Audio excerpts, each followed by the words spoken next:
the loss column. And how do you make sense of just this wild and wacky and disappointing and mediocre Warriors season that just continues to roll on here now deep into March? Yeah, let's get it, JD. It's a strange year. I think of all the things that you can't explain. I'm not even going to try to explain the differential with the Warriors when it comes to defensive efficiency at home as opposed to the road. It's like one of the widest disparities we've ever seen in NBA history. It really defies logic. Just if I may, as they're getting ready to play the Bucks, this tells you how different things are from a year ago. I'm sure you remember it was March 12th last year. The Warriors actually played the Bucks, and they beat them 122-109, and they improved at that point just a year ago to 46-22. Technically, again, it was a year ago tomorrow. But Poole had 30 in that game. Wiggins had 21, 7, and 4. Draymond didn't play. Curry didn't play well. He was 8, 8, and 5, but they win the game. Bielitsa was 6, 5, and 5. Kuminga had 14 and 11. Remember that just a year ago when they beat the mighty Bucks, and now the Warriors. They have to be wondering who they can beat after that incredibly discouraging road trip in which they got their behinds kicked by their. I don't know. I don't care what Draymond says. That's a rival when they get into your face like that, up in your grill, and you got the war of words going. They wanted to beat that team, and they had no chance, and that's got to be very humbling for the defending champs. Yeah, and we'll get into, I think, some of the tells from the road trip that you could make the case are among the most alarming trends that we've seen from this Warriors team at any point as they've continued to try and get on a roll and say that they've turned a corner. Every corner turned has ended, I think, in a dead end once they've been on the road and them trying to turn back toward home and regain some of that momentum. It is the Warriors and the Bucks tonight here on 95.7 The Game. Want to make sure we set everybody up for that one. As Whitey mentioned, second consecutive year that the Warriors and Bucks are playing on this weekend and the ABC Saturday Night Showcase game as they did a year ago. And Giannis Antetokounmpo officially questionable for Milwaukee in this one, dealing with some right hand soreness and has missed a couple of games of late as well. And so Giannis questionable. If we get news on whether he is available here between now and 1 o'clock, we'll obviously pass that along to you. On the Warriors side of things, Jonathan Kuminga already has been ruled out with the right ankle sprain that he sustained in the lead-up to the game in Memphis on Thursday.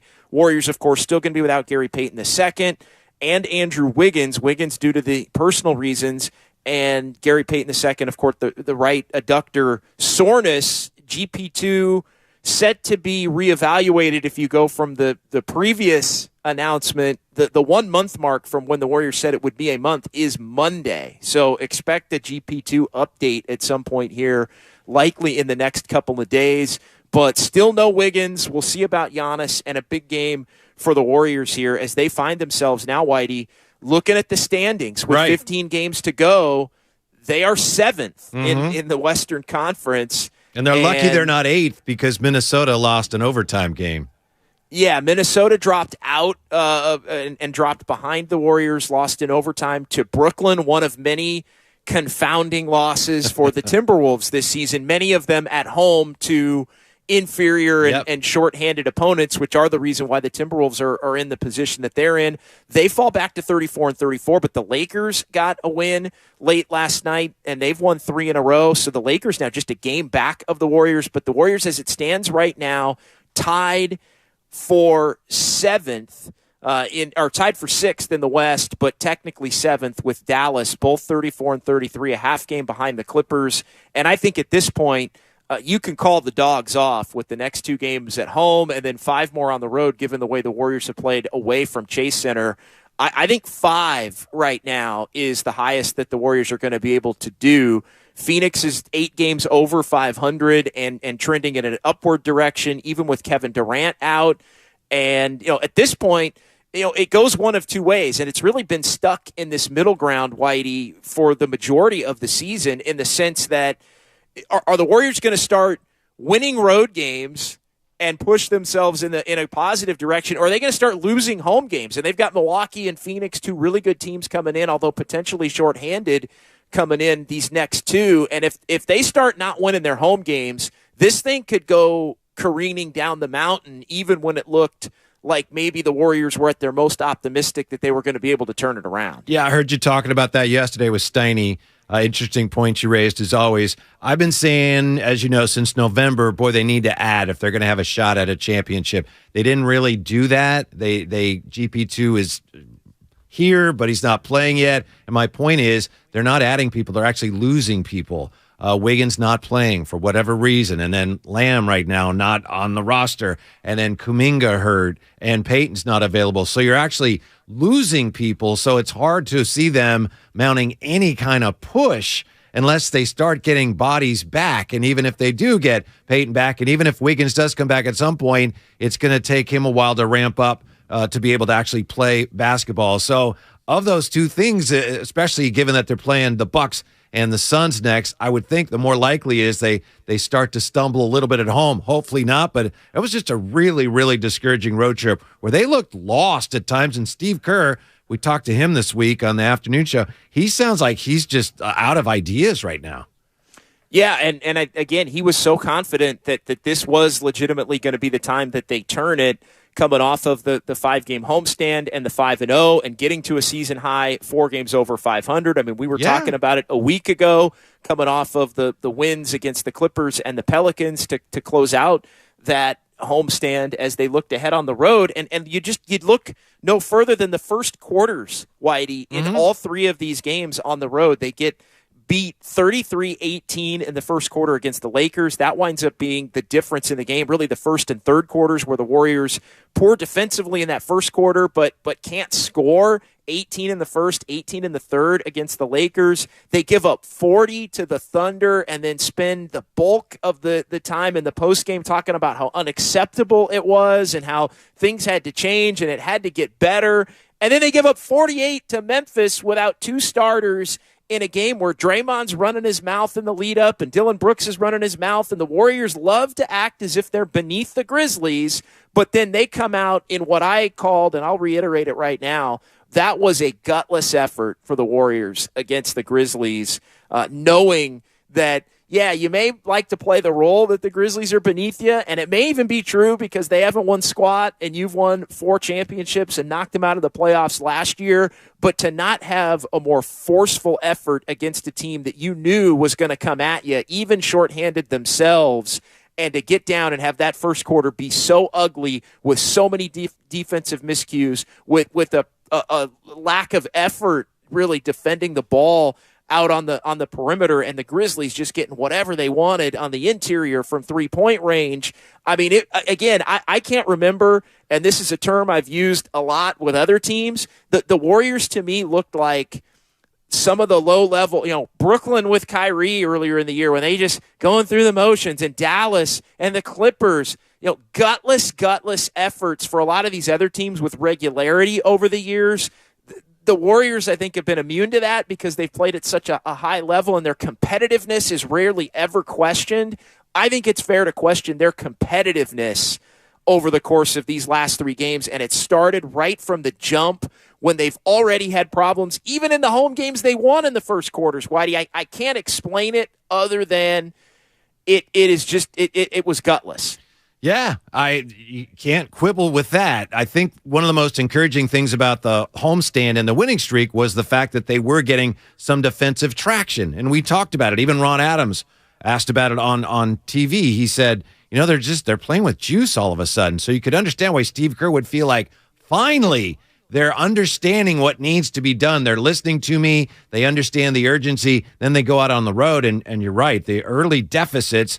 I mean, the Warriors have been falling so far behind, JD, that later in the game, they'll go on and it's a 13-2 run for the Warriors, and they're only behind by 11. It's like the deficits have been so huge, they can't overcome them. But then to go out against the Grizzlies and just go belly up like that from the jump and bring no juice whatsoever, that's the most discouraging thing to me. To me, it suggests that they physically, in some ways, are just overmatched. We've seen, you and I and most people listening, if not all people listening, you've seen bad teams now and then. Whoever you root for, you've seen bad basketball teams. And right now, the Warriors, to me, are showing a lot of the signs, and they're saying the things that bad teams say when they say, oh, we're not communicating on defense. We're not connected. Sometimes that means you're just getting your ass kicked. And I think that's why they look like there's that lack of competitiveness. They're kind of wondering what's going on. And the coaching staff and the players are looking for answers. And they got physically overmatched by the Grizzlies in that game.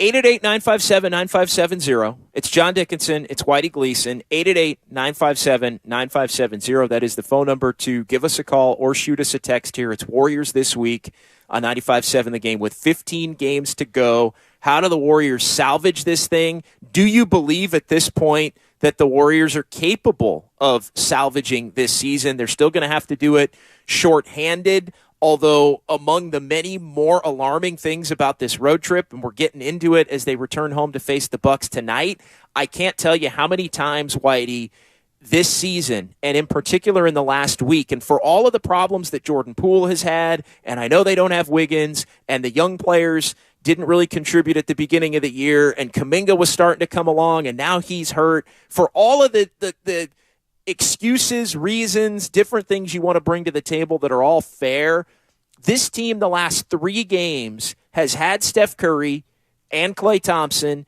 and Draymond Green all on the floor together, the championship core 3, and they've been non-competitive essentially in all 3 of those games for the most part. And there have been so many times this year and so many times over the course of the last week, Whitey, where it's appeared, and I think this is the most alarming part, where the Warriors are reaching back. They're reaching into their bag. They're trying to come up with that run that will make another team cower and crumble. And when they do it, there are just more times than I can ever remember that they just don't have it. Or that run, like you said, it brings them to within 5, and then the run goes back the other way because they've spent everything they have, and then the opposition puts it back up to 12 or double digits, and then it just becomes insurmountable to mount that rally over and over. As I think part of the truth of this, they get a little bit older, and the margin for error is less, and they can't find themselves winning a game with 8 to 12 good minutes anymore. And they've, to this point, been incapable on a lot of nights of playing enough quality minutes, especially on the road, to be able to prevail. You're right. The margin for error is shrinking, and they're not adapting to that. If anything, they have to become now more of a scrappier team. We're going to out-hustle you, and they're not. They're not close to doing that. To your point about the runs, we saw we saw them go on those third quarter runs during the homestand a little bit because, again, not to be redundant, but this is really what it's all about, is about the defense. And they got defensive traction. You get a few stops, you get going the other way. Defensive stops make it easier to score, and all of a sudden you got that snowballing on the other team. When you can't guard anybody, when you're just getting, I mean, we saw Jordan Poole trying to guard Desmond Bane, and Desmond Bane's just like, watch this, just goes right around him. And Desmond Bane going right around Ty Jerome. When you have no chance of getting stops, you have no chance of getting that run going. But I think the veterans, they're not valuing the ball the way they need to. And we've said that about the Warriors forever, but now you can't throw it around the way you used to because of that margin for error being smaller. I just heard Brian Scalabrine was on XM. You know, he used to coach here, and he says, I watch the Warriors, and it's like a pickup game. He said they don't value possessions. And just in the Memphis game, we had Draymond had 5 turnovers, Steph had 4, and when you've got your best players, the guys you're relying on, throwing the ball all over the place, not to mention Draymond giving up on a play in Oklahoma City. Well, if you've got that from your franchise championship core, you got no chance. Yeah, you've got Draymond giving up a play, which I think exemplified the disconnect, Whitey, between just the disconnect that this team has had top to bottom, but I think disconnect between the older players and the younger players, which is something that's been prevalent all year long. This team now, Whitey, is 20-21 when Steph Curry plays. They're 14-12 when Steph Curry doesn't play. And I think that goes to your point as far as needing to be a scrappier team. The Warriors, and I'm not blaming Steph Curry. I'm not. I don't want it to sound like that. I'm going to say it till I'm blue in the face. I'm not. This is not Steph Curry's fault. Steph Curry's played quality basketball in all 3 games that he's come back. He's an all-time great. But this team, I think, has gotten a little comfortable, and the core three have gotten a little comfortable when they've been together this season in thinking that they don't have to be as scrappy a team, that their skill and their talent and their shooting are going to carry them through, and they're going to win games even when they don't play well at the level that they used to win games. And they're incapable of doing it the way that they used to do it before. And I think the one thing that we've seen when Curry has been out and when Curry and Wiggins have been out is this team has been a lot scrappier in those games because they've had to be scrappier in those games. And I think that's where they've been able to win at a higher level than expected and a higher level than they've been able to over the last few years without Steph. That energy, that effort, that attention to detail, that competitiveness that hasn't been there has to start being there when you have the core three. And for whatever reason, it's just not, whether it's a lack of belief from the old guys in the role players or what. I mean, there aren't really that many young players that are even having to play a lot right now. So I don't think it's really on them. Like, this is on the stars. And, we had full phone lines on Warriors wrap up the other night and people calling in, and it's always about Jordan Poole and it's always about the two-way guys, and it's always about Steve Kerr. And I think this thing has reached a point, and I said it yesterday with Steiny, where the Steph and Clay and Draymond have to all get together and look in the mirror and say, how are we going to carry this team to the finish line like the champions we are to avoid the play-in tournament and still have a shot at making a run in the postseason? Because regardless of how bad it's been, and it's been bad, and I think you could make a case that these last three in many ways have been the worst stretch of basketball that the Warriors have played at any point this season, given the circumstances and the fact that they thought they had momentum built up. They're still right there. Yeah. They're still tied for sixth. They're still a half game out of fifth, and the ceiling for this team could be fifth if they can somehow get it together here beginning tonight at home against Milwaukee, Whitey. Well, I agree with what Steiny has said. They have no chance if they don't get Wiggins back and they don't get GP2 back. And we'll see. As you said, GP2 is going to be reevaluated. Wiggins, we just don't know. And I'm not suggesting whatever's going on with him, he needs to get better. I'm not suggesting that, but they miss him terribly. They desperately miss the Wiggins they had in the playoffs last year. There's no way that team wins a championship if they didn't have the Wiggins that they had last year in the postseason. So that's what's troubling. Is they're still right there, but they're actually losing players. At a time when you need to add players, they're losing guys. So they're just barely hanging on right now. To me, JD, after that game against the Grizzlies, I made this point yesterday. The Warriors, they've got the championship core, and they're getting older, and they were supposed to have an infusion of youth, and we know that for whatever reason that didn't work. I'm sure we can talk about that because you mentioned everyone blames Kerr, and I think some of the criticism of Kerr is ridiculous. But anyway, they didn't get the infusion of youth. So now the Warriors, to me, it's almost like, you're having a bowl of cereal, and you go get the milk, and you look at the milk, it's like, oh, that expiration date, I'm not sure, it's kind of close, and you smell it. And to me, right now, that championship core, it doesn't smell good. And for the first time, you got to think about, is this past its due date? Is this milk outlived its usefulness? It's the first time I've thought of it with this team. They look so old, and they don't smell very good right now. That game in Memphis, they stunk out loud. No, they did, and again, at times they were kind of hanging around in the game, and you thought, hey, the old Warriors might even make a push to grab a little bit of a lead, and then the pressure gets to Memphis down the stretch, and maybe you can get a win. But every time you started to have that thought, and believe me, I start to have that thought, the Grizzlies would just come back and smack them with a big play in their favor, or the Warriors would come up with a low level, low effort. What do you say? Ill-conceived, poorly. What would David Stern say, Whitey? Ill-conceived, poorly produced, and badly executed. And that, I think, in a nutshell. Thank you, Commissioner Stern. R.I.P. You know why? Because the Grizzlies know, they're getting closer, but it's okay. They can't stop us. So if they can't stop us, they can't catch us. So we're okay. So we'll just go on another 8-0 run here and night. And every team in the league knows that against the Warriors, at least on the road right now. And the Grizzlies are a team that came in without a couple of starters themselves and have been woeful on the road themselves. I think 7-8 18 or 7 without Steven Adams over a long stretch here. They didn't have John Morant. Obviously, everybody knows what's going on with that. And the Warriors had proclaimed their ownage over the Grizzlies, and I think the Grizzlies were eager to say, yeah, you don't own squat at this point. Xavier Tillman and Santi Aldama were like 10 for 16 in that game.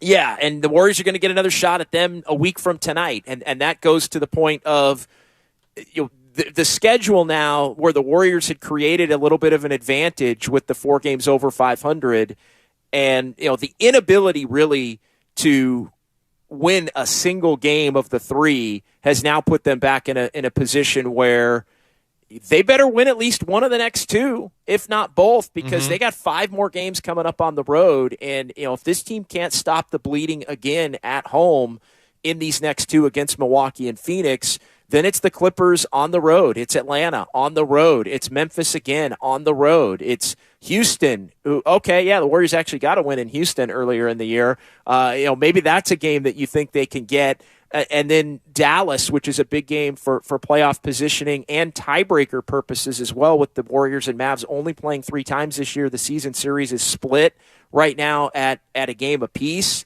And so the tiebreaker will be determined with 2 teams that are currently tied in the West by that game that's coming up at the end of that long trip. Then it's a homestand to close out March. But, again, more games against teams that you're kind of fighting with in the mix here, and the Warriors coming into this thing with the goal to still avoid the play-in tournament and try to, at a minimum, get to the 6th spot. But they've just looked incapable. It's gone to the point, Whitey, where you look at the road games that are left, and you almost have to win every home game, basically, maybe with the exception of one, let's say. And you start looking at the road games that are left, Whitey, with 8 games left on the road, and you start thinking to yourself, well, what's even the best case scenario for the Warriors given how bad they've been on the road this season? 2-6, 1-7, like yeah. what? And if you do that and win, all your home games, let's say maybe you go 6-1 at home, something like that. Well, then you're talking about 8 more wins between now and the end of the regular season. You're talking about a 41, 42 win team, and who knows where that's going to put. That might put you 10th, or it might put you 8th, 9th, 10th. It might put you 6th. But I think the Warriors, in many ways, have, I hate to say it, foregone their opportunity to put a hold on maybe getting that 5th spot and being able to cash that into the finish line. I wonder if we're going to hear Draymond say anything about the play-in at any point. Remember 2 seasons ago when he said, we're not excited about the play-in. And, of course, that's where they ended up, and then they lost both games. I didn't think Draymond handled everything in Memphis with Dylan Brooks. I didn't think he handled it well with the things he said. Give him credit, of course, for the restraint he showed on the floor. But I would have preferred that he just, rather than talk about, it's March, who cares? Anybody can win in March. He should have just said, in my humble opinion, he should have just said, you know what? They beat us and we'll see them again in another week or whatever it is. That's what he should have said. But when you're talking more about, who cares? It's game in March. I could barely get out of bed in March. No, you got your ass kicked. And this was on a road trip where you, as we just said, as everyone knows, you gave up on a play. So maybe the time for talking, this isn't the time for talking. This is the time for playing well and starting to win games. Yeah, Draymond, going back a couple years, not excited about the play-in. He's not excited about March. Yeah. He's not excited about finishing a play after Jordan Poole didn't hit him with the pass there in the middle in Oklahoma City at the free throw line. I mean, what are these guys interested in at this point? Yeah. I mean, and it's been really only interested in competing regularly at home. So we'll see the Warriors back at home. And just as, in fairness, when it's appeared as if they're turning a corner going on the road and haven't, it has also appeared, and we should point out, when it looks like, oh my gosh, this team's really going to careen down the mountain and everything's going to fall apart, and they've come home, they've been able to win, even against some really good teams at Chase Center. They're going to have to do it again here tonight and Monday with the Bucks and the Suns coming in. All right, he's Whitey Gleason. I'm John Dickinson, 888-957-9570. It is Warriors this week. We're off and running. We'll get to the phones. We'll get to the texts. It's all coming up right here on 95.7 The Game. So, how's your research going? Surprising! After I figured out the top-rated TVs in our price range, I went shopping for deals. And who's the best? It wasn't the internet, and it wasn't the warehouse club. But? It was video only. They had better deals on the Samsung, LG, and the Sony TVs that got the highest scores. Better than online and at the club? I know! Video only beat them all. And now we can afford an even better model for the same price. My research really paid off. If we buy it video only. Exactly. Otherwise, we'll be sorry. At Video Only, you won't find huge stores with refrigerators or microwaves, but you will find the best deals on top-rated TVs, soundbars, and monitors. Shop around. Just make sure you visit Video Only, because if you don't, you'll be sorry. In Mountain View, San Mateo, Union City, Dublin, and San Rafael. Video Only. Attention men, if you have ED, PE, or low libido, or if you're always tired, weak, and gaining weight, you could be suffering from low testosterone, a common condition in men over 40. Balanced Medical Solutions has helped thousands of men regain their vigor, stamina, and strength. Restore your performance in the gym and in the bedroom now. Receive a medical evaluation with blood tests and free follow-ups for only $99. Getting old is not a choice, but feeling old is. Call now, 510-679-3300, or visit balancedmedicalsolutions.com. UCSF Sports Medicine Center is dedicated to treating every type of athlete, from kids to adults, amateurs to elite professionals. As one of the best orthopedic programs in the nation, UCSF has programs to optimize an athlete's performance and the latest advancements to treat the most complex sports injuries. With locations throughout the Bay Area, now including Marin, Walnut Creek, and Redwood Shores, it's even easier to make an appointment today. Visit ucsfhealth.org so you can get cleared to play. UCSF Health, redefining possible. Find what you love at the Mila Innovation Center at Friedman's Appliance in Pleasant Hill. Out of your dreams and into your kitchen, select the qualifying built-in kitchen appliance package that's right for you. With unrivaled technology and luxury-grade quality, when you bring home a Mila, you're bringing home true innovation. Now, for a limited time, save up to $2,100 with the purchase of a qualifying Mila appliance package. Visit the Mila Innovation Center at Friedman's Appliance in Pleasant Hill or at friedmansappliance.com. Hey, this is Johnny Mosley with Saturday's Toyota Tahoe Report. It's going off up here. Buckle up for what's shaping up to be a legendary day. Thanks, Johnny. Snow is likely today as temperatures dip down below 40 degrees. As we head into Saturday night, more snow is expected. The chance for rain and snow continues through Sunday and all next week. This report has been brought to you by your local Toyota dealers. Check out Toyota's full lineup of mountain-ready, all-wheel drive vehicles. Toyota, let's go places. Enjoy cleaner, safer, and more private internet daily. Be more cyber zen. Catch the special deal now at nordvpn.com. With a few simple clicks, NordVPN will block online trackers and hide your virtual location. It will secure your devices from malware-infected downloads and block access to malicious websites. Enjoy internet without trackers. Internet without malicious websites. Internet without malware-ridden files. Imagine your data more secure, your connection protected. Zen.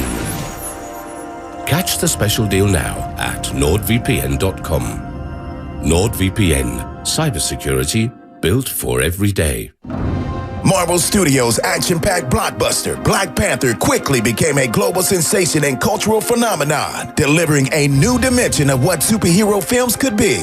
This spring, relive the excitement in a whole new way as the San Francisco Symphony performs the Oscar-winning score live to the film on the big screen at Davies Symphony Hall, March 24th and 25th. Tickets available at sfsymphony.org. That's sfsymphony.org. Progressive presents Adjusting to the Suburbs. I never thought I'd care about gardening until I bought a house in the suburbs. But now I find myself in conversations about liquid fertilizer, and I wonder, am I the fertilizer guy now? No way. Everyone knows the ratio between phosphorus and nitrogen, right? Yeah, I'm still totally cool.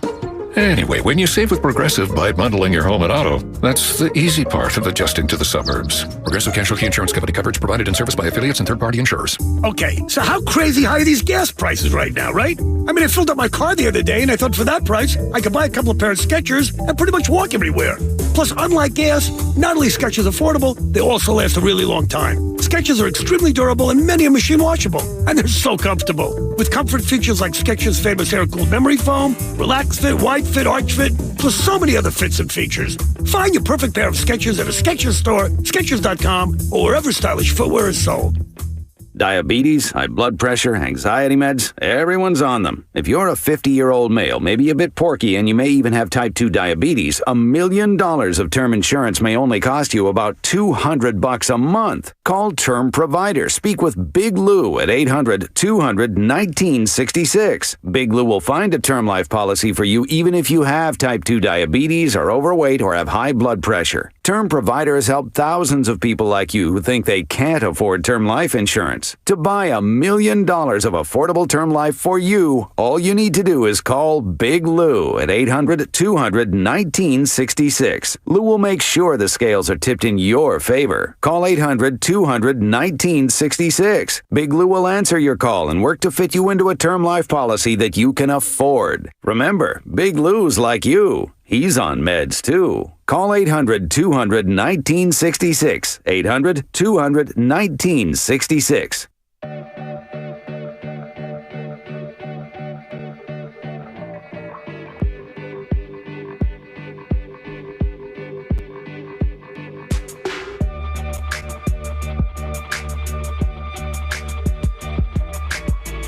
All right, roll along here. John Dickinson and Whitey Gleason with you until 1 o'clock. 888-957-9570. Warriors and the Bucks tonight here on 95.7 The Game. 4:30 for Warriors Live. ABC Saturday Night Showcase. Giannis is questionable. We'll keep you updated on that here. Warriors going to be without Andrew Wiggins and GP2 as well. Klay Thompson, Whitey, before we get to the phones, did pop up on the injury report for the Warriors, although Klay Thompson is probable with right knee soreness. So Klay didn't quite look as good as he had at home on this road trip, but that popped up on the injury report, but probable. So good news on the Klay front here. And the Warriors need everybody they can possibly have. Jonathan Kuminga out as well, Whitey, with the right ankle sprain sustained in the lead up to the game against Memphis on Monday. Yeah, real quick, to me, we were just talking, Craig and I, the Warriors, they're kind of like a football team that just isn't getting any pass rush whatsoever. Pressure on the basketball. Steve Kerr talked about it early on against Memphis. He said, we just had no interest, no ability to put pressure on the ball. When you can't put effective pressure on the ball defensively, that you're like a football team that just can't get after the quarterback, and he's just picking apart your soft zone all day long. That's kind of a rough analogy as we're trying to figure out what the heck's going on with this team. 888-957-9570. Let's get it going on the phones with Robin in San Francisco here on 95.7 The Game. Hey, Robin, good morning to you. Good morning to the both of you, and thank you for taking my call. I get in the car, and pleasant surprise. I've always enjoyed speaking with the both of you, and you, JD, you just tell it like it is. A couple of things. I think you guys should know me well enough to know that I typically do not blame. I hate that. I hate the blame game, and I think you know me well enough. I hate to shift blaming. But I just want to propose 3 different subject matters here real quickly. Maybe I'll give you some content. I don't know. First of all, I was looking at the NBA. I was looking at sports, period, in terms of the talent level overall. You know, you look at the quarterback position in the NFL, and basically you look at the scarcity of the position of the quarterback. You know what I mean? I don't know if I double talked there. And it's like, and I'm looking at the 49ers, I'm like, well, where are you going to find a quarterback? Because where's the talent? So I kind of look at that when I look at the NBA, right? You know, the future of it. And then I kind of compare that to where the Warriors are. You know, it's like, I know the money is an issue. but where's the talent? Where is the talent for them to rebuild to begin with? And let's just face it, the three, if you're going to rebuild, if you're going to retool, hey, you got to dump off one of those three. You got to free up some salary. So let's take a look at the core, okay? I think that the core has been very unprofessional. And people want to blame Poole and blame others, but in particular Poole. I mean, Curry throwing up his hands. Throwing his mouthpiece up. Backdoor shade the other day with Draymond about the pass. That was Poole. Clay, too, indirectly with Poole. I think all of those things, and they talk about culture, team dynamic, and they, unite one for all, that's indicative. Their behavior says something else, okay? So I want to point that out about, to me, them shift blaming. And then the last point I want to make, and I'm not blaming Curry, this is what made me call in. In the past, you guys tell me, if the offense was just always centered around Curry, which leads back to my first hypothetical about talent. And now that the offense has become so Curry reliant that the players don't know how to play around him as opposed to just all playing together. Bye, you guys. Thanks for the call, Robin. 888-957-9570. A lot of good things to chew on from Robin here on a Saturday morning on Warriors This Week. John Dickinson, Whitey Gleason here on 95.7 The Game. As far as the core and the culture, Whitey, I think we can start there in addressing what Robin brought to the table.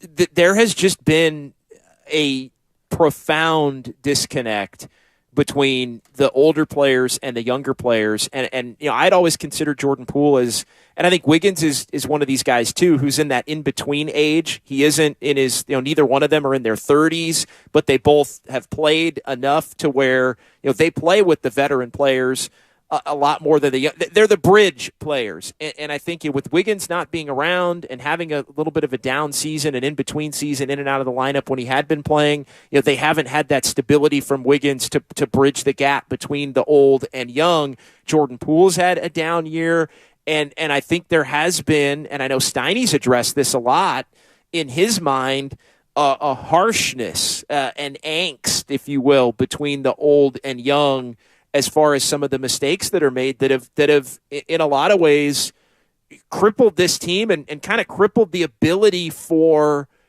the young players to work through tough stretches and poor stretches of play to bounce back and contribute as the season has gone on. It's been this endless cycle of saying one thing but actually doing another thing, and it just not all adding up. So I think, I don't know, that's a good place to start as far as a lot of different things that Robin had to say there. Well, I thought she made a great point when she talked about the core players, the veterans being unprofessional, because these guys, you can look at them as performers. In a sense, they perform for us.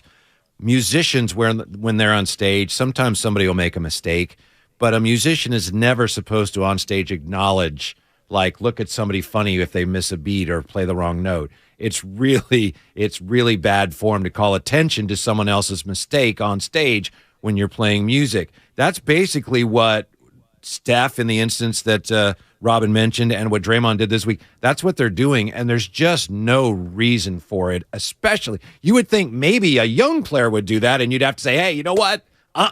You don't do that. But to have your guys who are the purveyors of your culture doing that, wow, you know what? There's something really wrong there, and that's unforgivable. As far as the talent level, real quick, she talked about a great question. Where's the talent level to rebuild? Well, we know what happened. They made some big swings, and so far, the draft picks, one of them's not here anymore.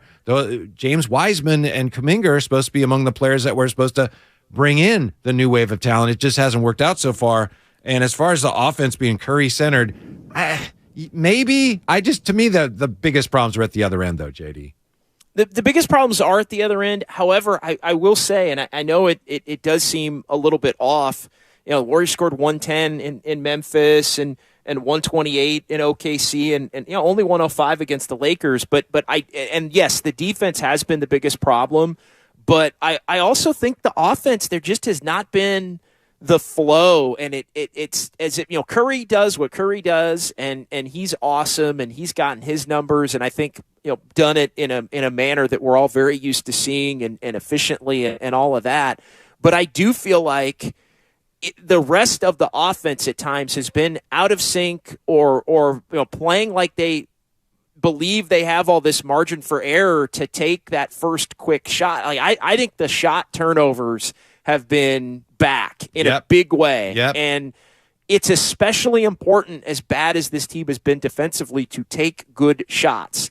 And I know Klay Thompson's been hot, and it doesn't seem like his shot selection has quite been what it was, even though he's made some of them in these last 3 games since Curry has been back. I mean, Jordan Poole has just been dreadful. Dante DiVincenzo was a guy who was scoring a lot and making shots in his game, even though he's remained in the starting lineup over the course of these last few games. With Wiggins out, he hasn't shot it well at all, and I think he has a tendency at times to maybe take some erratic shots that can lead to some bad defense going the other end when they're not hitting. And I know a lot of it has been, hey, the Warriors don't make as many shots on the road as they do at home, and other teams make a lot more shots when the Warriors are on the road as opposed to when they play at Chase, and it all just kind of has snowballed.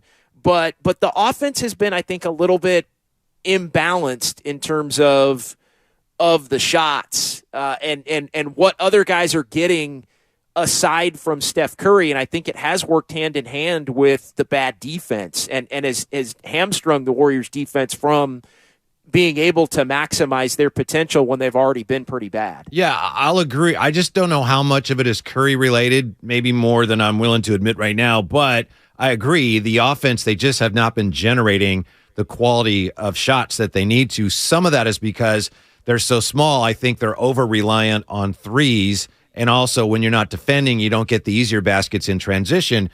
Steve Kerr has said, there's not like too many threes you can take. If you're getting good shots and they're going in, that's fine. But too often, because the offense gets bogged down, they're forced to take those bad threes. 888-957-9570, 888-957-9570. It's Warriors This Week here at 95.7 The Game. We'll keep it rolling with Dave in San Jose next here on a Saturday morning. Guys. What's going on, Dave? Morning. Hey. Great show as always. The Warriors, the style of play has just been degrading over the course of the season, and we've become the James Harden Houston Rockets with the number of threes we're jacking up. And the drive and kick three to an open shooter, I'll take that all day long. But some of these guys, and you mentioned DiVincenzo and Poole, it's almost like there's a magnetic force field where if they go inside 20 feet, they're going to be electrocuted, and they got to get the ball back out behind the three-point line. And I know there's analytics with the three-point shot, but I just refuse to believe that a pump fake, dribble in, and take a wide-open 15-footer is not a better play than a step-back three, or the new thing, I don't know what you call it. I don't think it's a step-back three. I think it's a step-to-the-side three. It's just driving me crazy. And I don't know if this is something that's coming from Kerr or coming from an analytics-driven front office, but the mid-range game used to be one of our strengths. And you look at Curry and Thompson and their box scores, and 75% of their shots are three-pointers. And I don't know if it's because we're old and tired and don't want to work that hard. I'm not sure. But I just see our style of play really devolving, and it's very hard to watch as a fan. Interested in getting your guys' thoughts. Thanks. Thanks for the call, Dave. That's a great call. I think there is something to that, Whitey. I think the last part, too, just to be short on that, but I do think there is a tendency when you don't want to work to get inside, because it does take more effort and energy to get inside. You do settle for the three. I also think the Warriors did, Whitey, make a conscious effort in the offseason, and Steve Kerr said it, I think, in the very first press conference before training camp even started in late September, the fact that they wanted to shoot more threes this season. And I think there is a belief, and it is the wave over the NBA, that the math of it would dictate, hey, the Warriors have the ability to be a pretty great three-point shooting team, and I think if they are shooting enough of them and the right ones, they feel that can really help them. And I think they feel it almost can help them not have to defend as much because you're scoring more points and being able to create that equation where we've seen a lot league-wide. There's Sacramento's probably the best example of this. If you're scoring a ton and you're scoring efficiently, it's just hard for teams to keep up, and you don't have to be as good defensively, or you can be good and pick your spots defensively and still win games if you're particularly good in the clutch. And so the Warriors shoot more threes than anybody. They have the highest percentage of their offense coming from the three-point shot of anybody in the NBA. But there is a fine line, and for whatever reason, at home they've made a ton of them, and on the road they haven't quite. Some of the bad ones have missed, and the defense hasn't been as good anyway. And it has led to this, I think, wild swing of some nights it really looks awesome, and other nights it looks like, oh my God, what is going on here? Yeah, I think a lot of threes is fine, again, if you can produce quality shots, and that's where it starts to I love Dave's term, the offense devolves. I think some of it is because they're smaller, and you can't really go inside out. You don't really have any threats. Who can you post up, or who can you go to inside and they can kick it back out? Draymond, but the defense doesn't really respect him as a scorer, so the defense is able to focus more on the perimeter, and then you're forced to take more of the bad shots. So yeah, a lot of threes is fine if they're good shots, but too often now the Warriors, offensively, they're stagnating, and so they're forced to take the bad threes. That's what's happening. And also, to Dave's point, the offense, they've always been such a great passing team, and their percentage of assists is still very high, but the turnovers, if anything, have actually gotten worse, which just exacerbates things. Yeah, and the turnovers have gotten worse. The quick threes, I think, Kirk calls them the shot turnovers. Yeah. I think it's a lot of the times, and this is where I think it's so hard for the Warriors to correct, Whitey, a lot of the times the same shots that are shot turnovers when they're missed are the ones that are going in the games that the Warriors are winning. And so those shots, especially when it's guys like Clay and it's guys like Steph, you're confident, and it's hard to almost tell them not to shoot that particular shot. DiVincenzo's been up over 41% this season from three. And I think some of the in-between game and the mid-range game, we've seen Clay go to it at times. We've seen Steph look to drive, but again, it does take a lot out of you. Steph's gotten himself a little bit banged up over the years. A couple of his injuries have come when he's tried to attack and get into the paint and draw contact and take what the defense is trying to give in terms of running them off of the three-point line. And I think not having Wiggins for an extended period has limited some of the mid-range, because he is one of their better players at being able to get a two as much as he improved his three-point percentage. So 888-957-9570. Let's get to Joe in San Francisco next here on Warriors This Week. Hey, Joe. Hey, happy Saturday, guys. There's a lot of things that have gone wrong with the team, obviously, and what I don't want to rehash, but there's some structural things, age and health and availability of players. But I'm talking with my thing is, when the people that have been playing on the court, I think a lot of these problems come back to Jordan Poole. And I'm not blaming Jordan Poole. I'm not saying Jordan Poole is bad.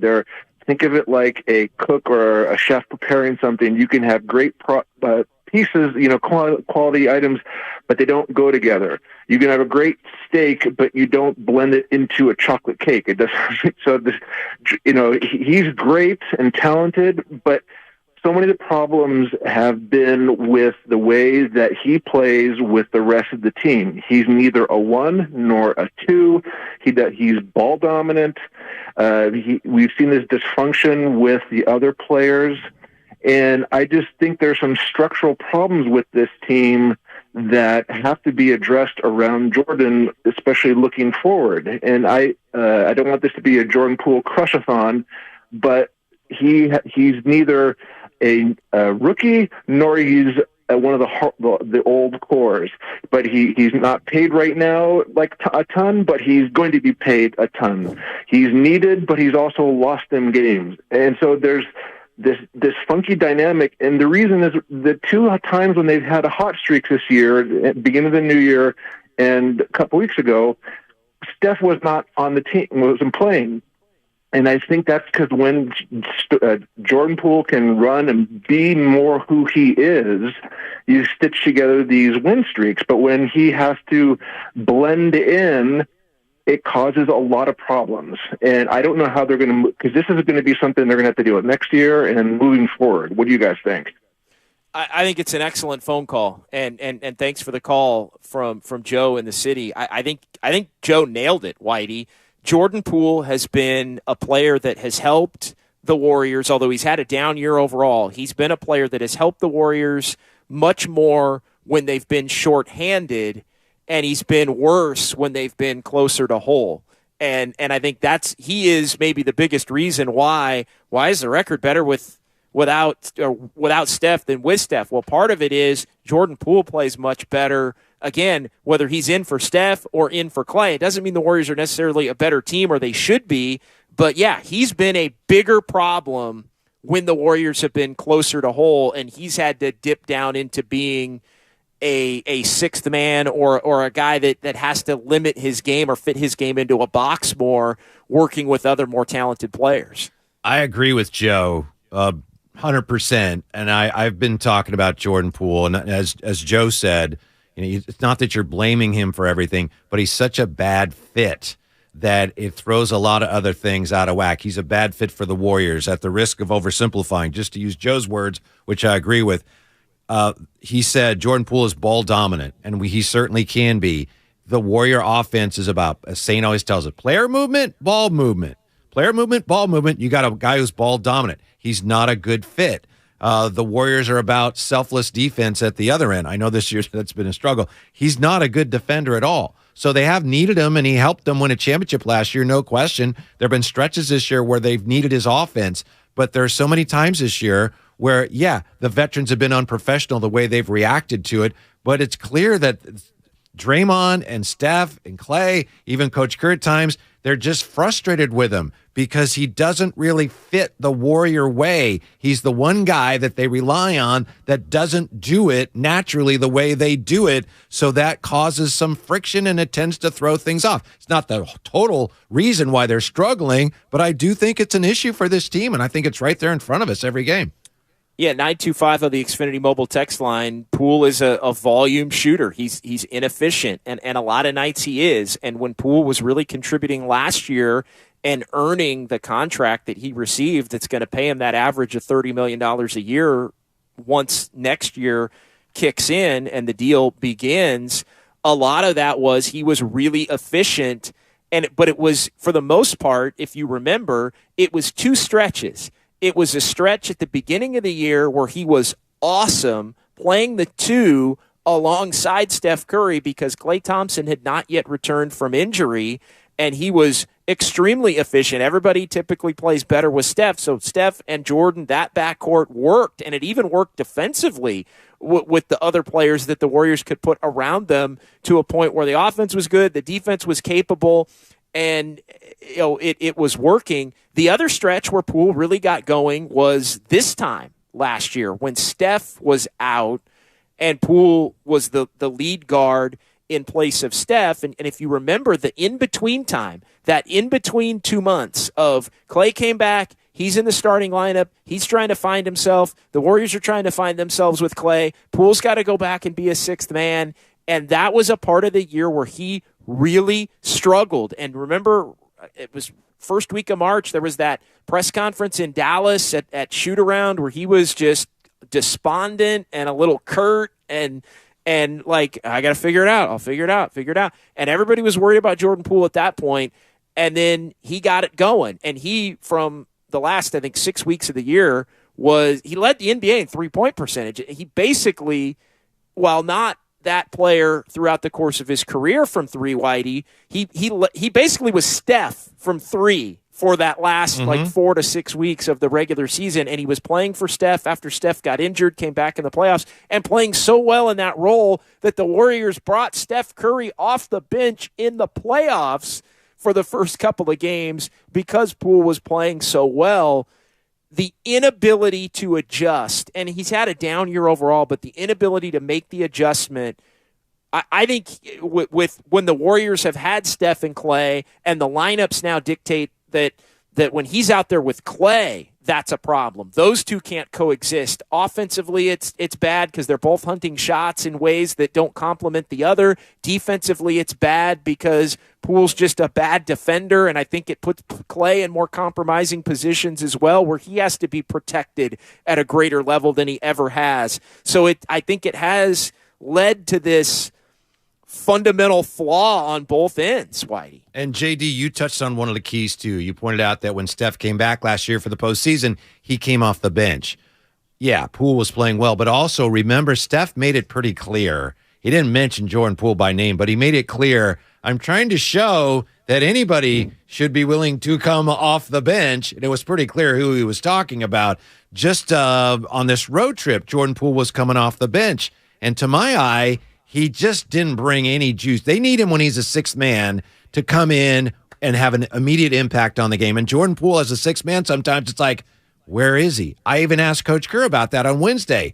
And he said, yeah, Jordan, we got to try to find the best way to get everybody into the flow. So that's also been part of it with him. It seems like he is not happy. He certainly struggles at times with his coming off the bench when he's not starting. And, it's like, hold on.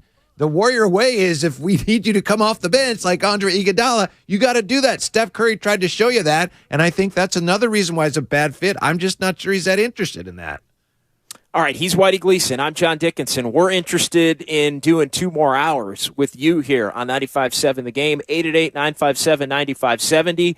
More phone calls are coming up. We'll reset the Warriors and the Bucks. We'll give you the latest injury report for both sides as the Warriors are coming back home for 2, trying to get right again before 5 more on the road.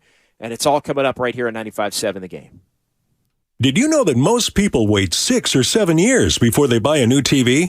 That's a lot of time in front of one TV. So why not get one of the best sets for the next 7 years, like one of the top-rated Samsung, LG, or Sony models? Too expensive? What if you could get up to $1,000 trade-in for your old set? Who would do a stupid deal like this? Right now, at Video Only, you can get big bucks for your old set as a trade-in and a hot price on the new models. Don't be sorry. Check out Video Only. Ever since we got Xfinity Mobile, the whole family now has the fastest mobile service. My little brother has no idea how lucky he is. Back in my day, we didn't have it nearly as good. Oh yeah? Back in my day, you couldn't even stream outside the house. I don't like to think about it. Please, back in my day, we had phones with cords, and they were mounted to a wall. Forget phones. Back in my day, we wrote letters. Remember, Herman? Oh, I remember. Vintage texting. Cool. Switch to Xfinity Mobile, the fastest mobile service with 5G and millions of Wi-Fi hotspots. Get the best price for 2 unlimited lines with 5G compared to the lowest price plans of the top 3 carriers. Just $30 a line per month. Visit Xfinity.com/fastestmobile to learn more. Wait till you hear about how we rented movies. I don't think she's ready for that. From Xfinity, home of the 10G network.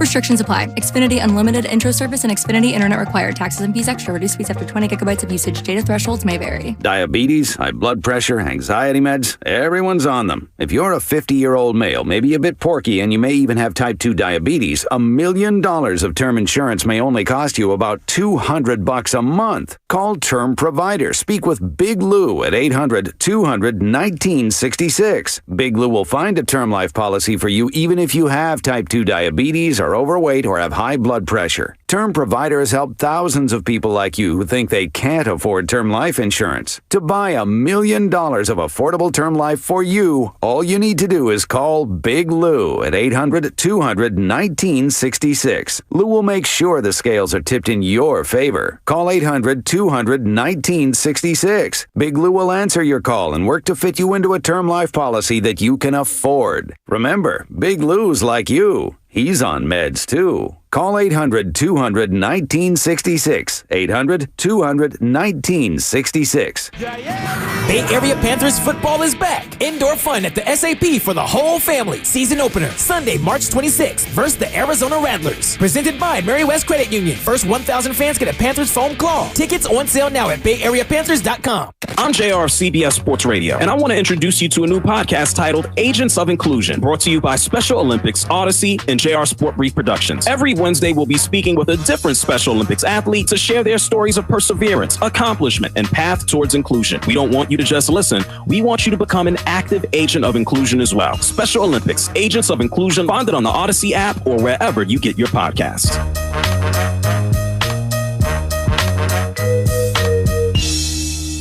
I switched to Boost Mobile and got a free Samsung Galaxy A23 5G phone. Want to know the best part? It was free? Nope. The fact that it's on America's largest 5G networks? Nope. It's the ding. Oh yeah, love the ding. Right? It's all about the ding. It's the dingarooski, the dingaroner, the ring-a-ding-ding. Unleash your power to save with Boost. Get a free Samsung Galaxy A23 5G phone when you switch. Boost Mobile. Unleash your power. And the ding. Limited time offer. New customers only. Available on select networks. 5G not available everywhere. One device per line. Tax excluded. Additional restrictions apply. See your local Boost Mobile store for details. The Dell Technologies semi-annual sale starts now with limited quantity deals on select performance PCs powered by 12th Gen Intel Core processors. Save on select Vostro laptops with built-in security features and select Latitude laptops with enhanced privacy, collaboration, and connectivity. Save on select essential accessories plus free shipping and special financing with Dell Business Credit. Call a Dell Technologies advisor at 877-ASK-DELL. That's 877-ASK-DELL. I'm Kareem Abdul-Jabbar. I learned about atrial fibrillation the hard way. My symptoms would come and go. Shortness of breath, fatigue. I kept going. Then I got so lightheaded, I couldn't. My doctor said I have AFib, so I'm about 5 times more likely to have a stroke. Other symptoms, irregular heartbeat, heart racing, chest pain can come and go, but the risk of stroke stays. If you have symptoms, tell a doctor. Visit notimetowait.com. Sponsored by Bristol-Myers Squibb and Pfizer. People who come to Cricket stay with Cricket, just like our customer, Michelle. As an entrepreneur, every day is different. My phone bill from Cricket, on the other hand, always stays the same. Without surprises, hidden fees, or annual contracts, I can work worry-free. That's Michelle, everybody, doing business like a boss. Smile, you're on Cricket. Real customer paid for testimonial. See cricketwireless.com for details. Everybody needs an edge. The other guy is working on his edge right now, whether you have one or not. Testosterone levels are at an all-time low historically, and individual T levels in men decline 1% every year with age. There's a new champion of natural testosterone boosters, and it's called CHOQ, C-H-O-Q. 100% natural herbal extracts with game-changing effects on your energy, mood, and focus. CHOQ Daily's main ingredient has been clinically studied to boost testosterone 20% in 90 days.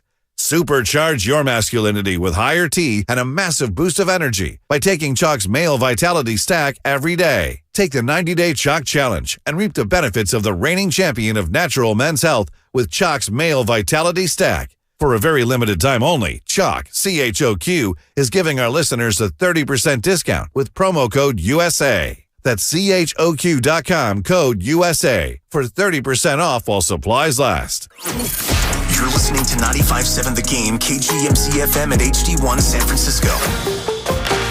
Always live on the free Odyssey app.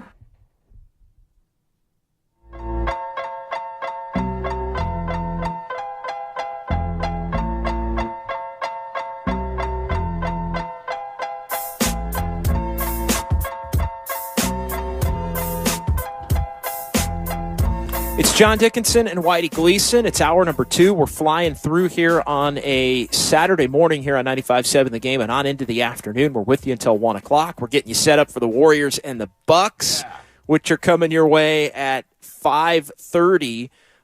Warriors Live at 4:30, as well as I will have that for you. Then Warriors wrap up after the ball game, and the Warriors trying to get back to their winning ways at home after losing the 3 games on the road trip. The Bucks have won 9 straight games on the road, Whitey. The Warriors have won 6 straight games at home. The Bucks, of course, had the 16-game winning streak. They dropped one. They've won a couple since then. And so the Bucks are very, very hot coming in here. They have overtaken Boston for the top spot in not only the Eastern Conference, but the NBA. The Bucks come in at 48-18, which is the best record in the NBA, and they've now got a 2.5-game lead over both Boston and Denver for that top spot in the league. And so the Bucks are playing well. Giannis officially questionable. Warriors going to be without Wiggins and Kuminga and GP2.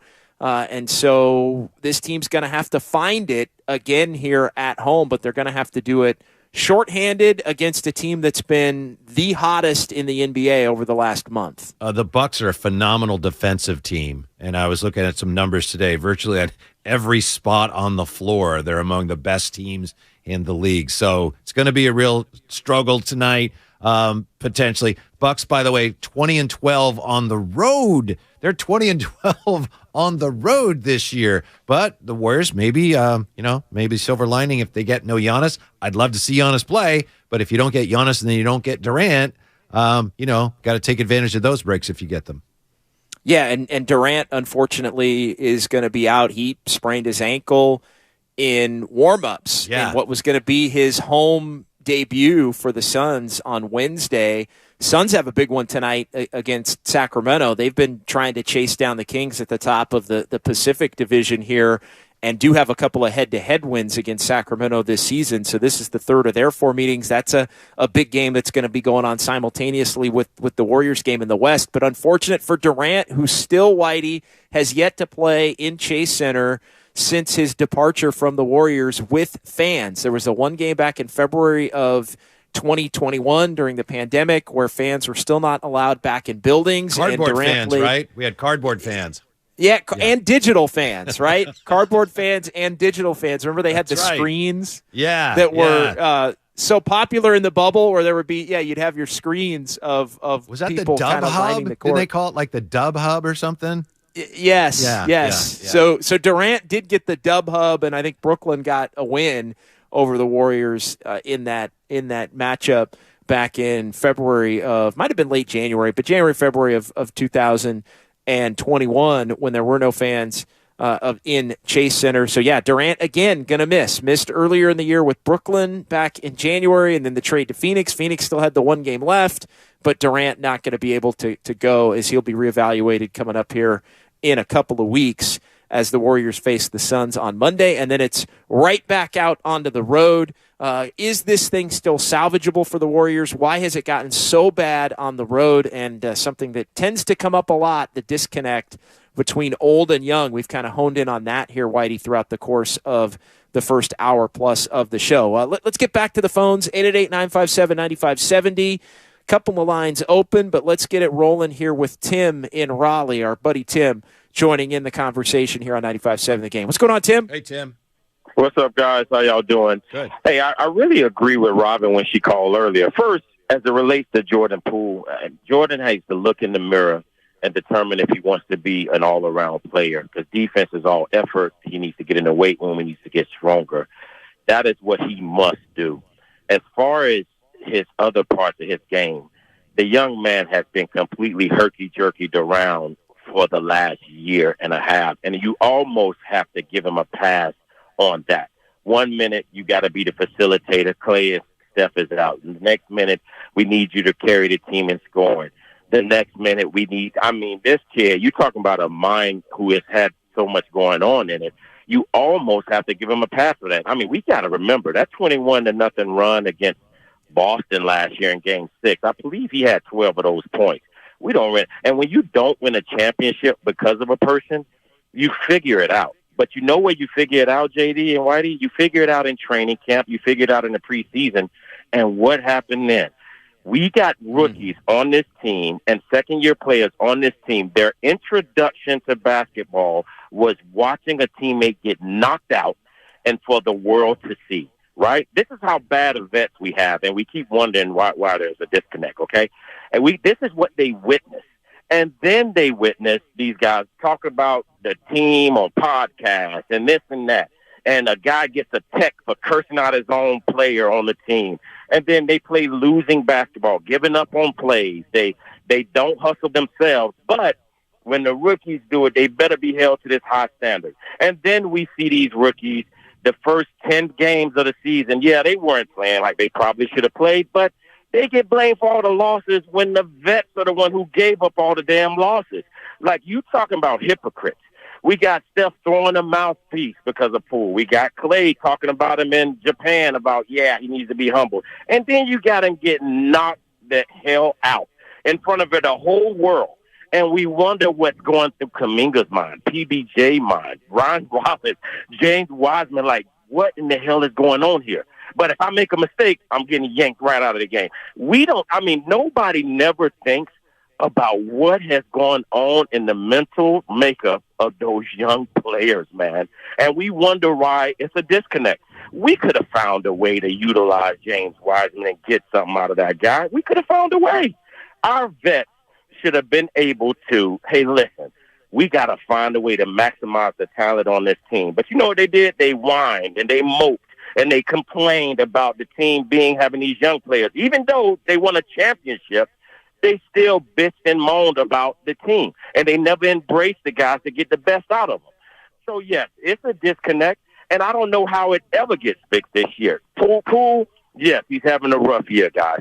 Does he need to fix defense? Because that is a controllable that he can control. He needs to get in the lab and fix the defense. Does he need to know how to play with his teammates? You're damn right he needs to figure out how to do that. But that's done at a time of the year when he was busy getting knocked out for the whole world to see and then asked to put it to the side and play with this guy. I mean, guys, this year, I hate to say it, and I don't know why we don't realize it. This just might not be the year. I think we're seeing that more and more. And to be honest, the only reason that we're giving this team the benefit of the doubt, given everything that we see on a night in, night out basis, is because they won the championship last year and because the core has won the 4 championships that they have over the course of the last decade. I mean, that is the only reason. If this team had not won the title last year, they would be done, and we would be speaking of them or any other team, frankly, in the NBA, that as if they have no shot to make a run and win the title. I still think as the defending champion, you get the benefit of the doubt until you are officially eliminated, as that you can do it. But there is nothing, I mean nothing, Whitey, that shows that this Warriors team is going to get it together. All year long, it's been, all right, at home, it starts to look one way. You go on the road, completely goes the other way, and then you come back home and it goes back the other way. And there are no tangible signs at this point with 15 to go that it is going to be any different. And I think to Tim's point about Jordan Poole, I do think you can see a lot of the different things that he's asked to do, the different roles. I do think you can see it frustrate him visibly at times on the court.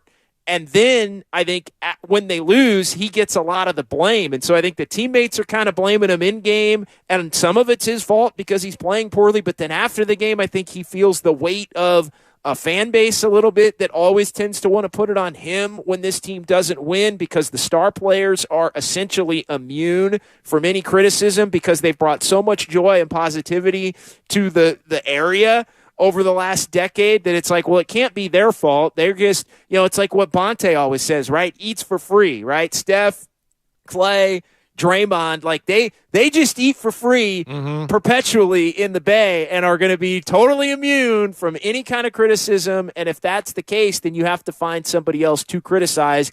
Poole's fair game because he hasn't played well.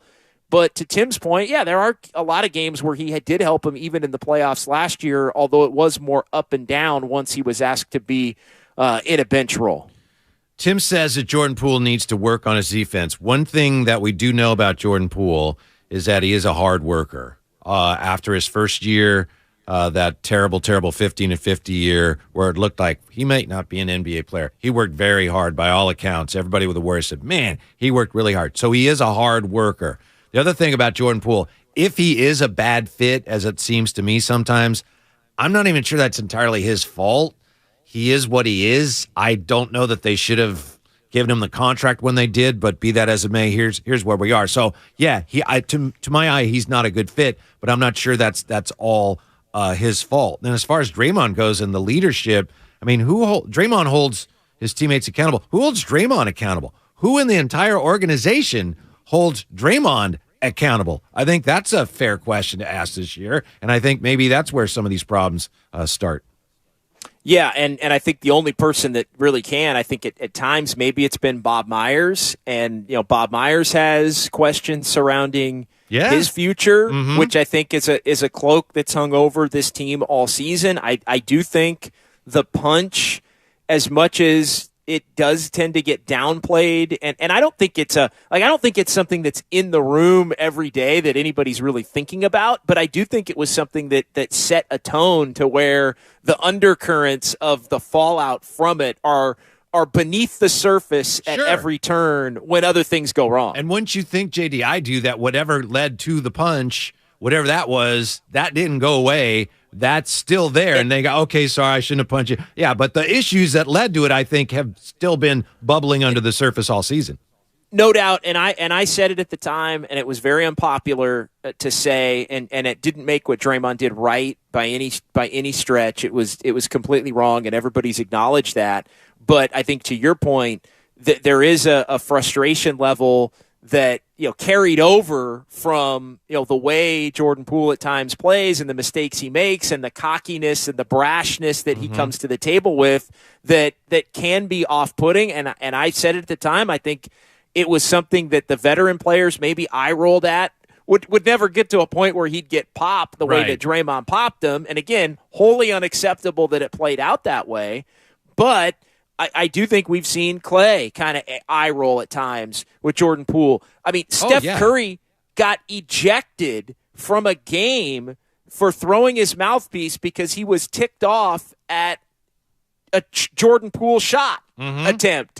So Steph, Clay, and Draymond have all this season in some form or fashion been visibly upset with something Jordan Poole has done on the floor. And coaches get upset at everybody, but remember Coach Kerr at one point, Jordan locked the F in after he got a technical that he didn't need to get in a close game. Jordan, lock the F in.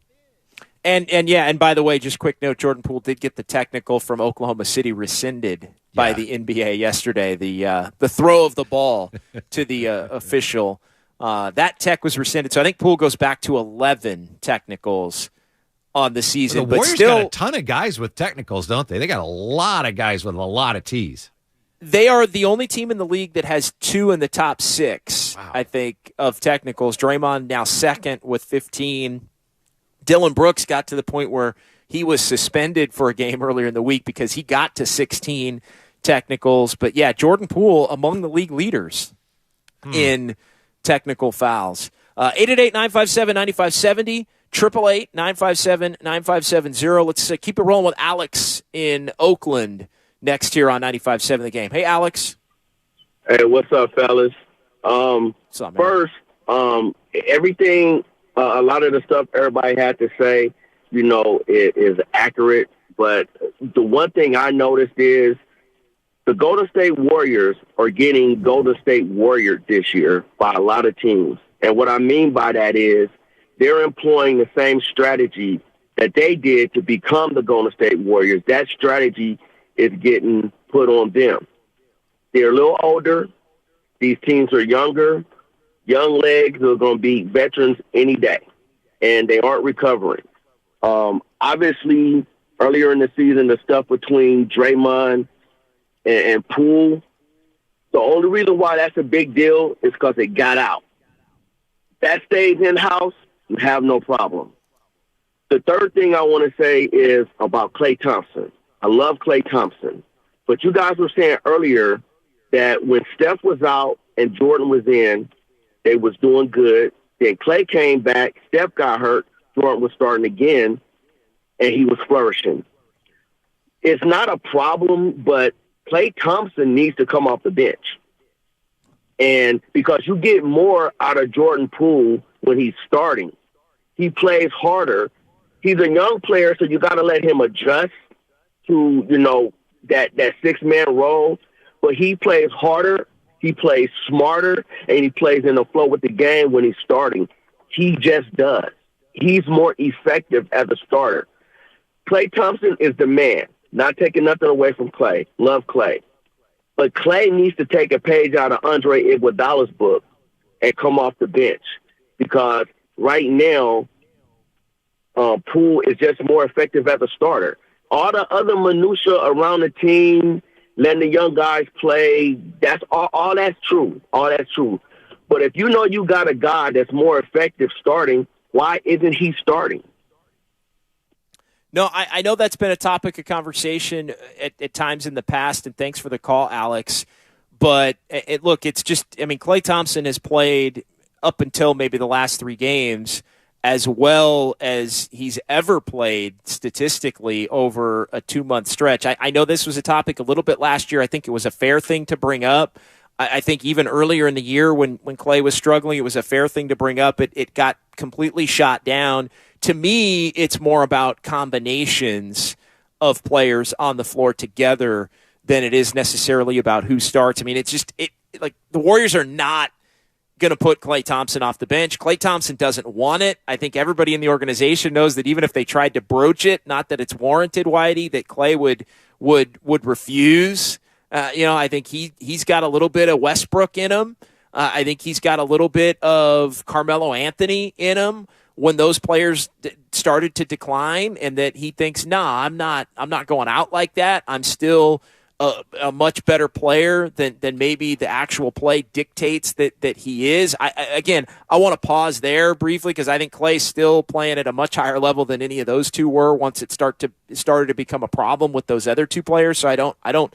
That's not my intent to say that he's declined to that level yet. But the mentality that Klay Thompson has, that bullheaded, I'm still great mentality, is, I think in part of the reason why he started playing better and worked through the struggles, but it's just not tenable, Whitey, to go to him. And again, I don't really know why the Warriors would even want to do that at this point. I see where Alex is going. And as you said, last year when Klay came back, some people were suggesting he should come off the bench because he was playing so poorly. And Alex isn't saying that. Alex is saying, look, Poole struggles off the bench. Maybe Klay could be the type that'd give you an instant jolt of offense off the bench. I understand what he's saying. I'm with you, though. I think there's 2 reasons why it would never happen. One, the main one, as you said, Klay doesn't want to do it, and you just create more problems just by asking him to come off the bench. And 2, if you look at where they are right now in the starting lineup against the Grizzlies, Klay essentially was your 4. I mean, you actually need him not just as a shooter right now, but you need his size in the front court because you're so short-handed, so you couldn't afford to bring him off the bench right now, even if he did want to, which he doesn't. Yeah, and it's not really something that's up for debate at this point now. But to me, when you do look at and wow, what a catastrophic fail among the many the 4-guard lineup was on Thursday night. Got too cute, JD. Got too cute. And Steve Kerr acknowledging the fact that he got too cute with that. And to me, it's more about combinations. And it's the simple fact that, hey, Steph and Poole together have been fine. Steph and Klay together have been fine. The problem has been when Steph and Klay and Poole have been out there together. I think even Poole and Klay have been okay together when Steph has been out. It's been good enough to win games when Klay has been the lead dog, as he was, most recently. Earlier in the year when Steph was out, Poole was more of the lead dog because Klay had been struggling at that point. It was good enough to make it work, although there were some individual games where both played really poorly. Those two just don't mesh together.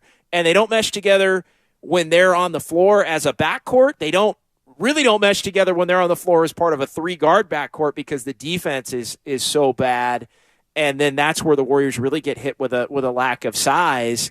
The problem for the Warriors right now is with some of the injuries and the lack of depth from the injuries, they're almost forced to put combinations on the floor that aren't successful. Right. Because, and I think this was part of what led to the 4-guard lineup in the game against Memphis the other night. Steve Kerr just said, hey, I'm going to put 5 of my best 6 players on the court together because, and you can't really get too cute with, although he did say he got too cute, the positional aspect of it.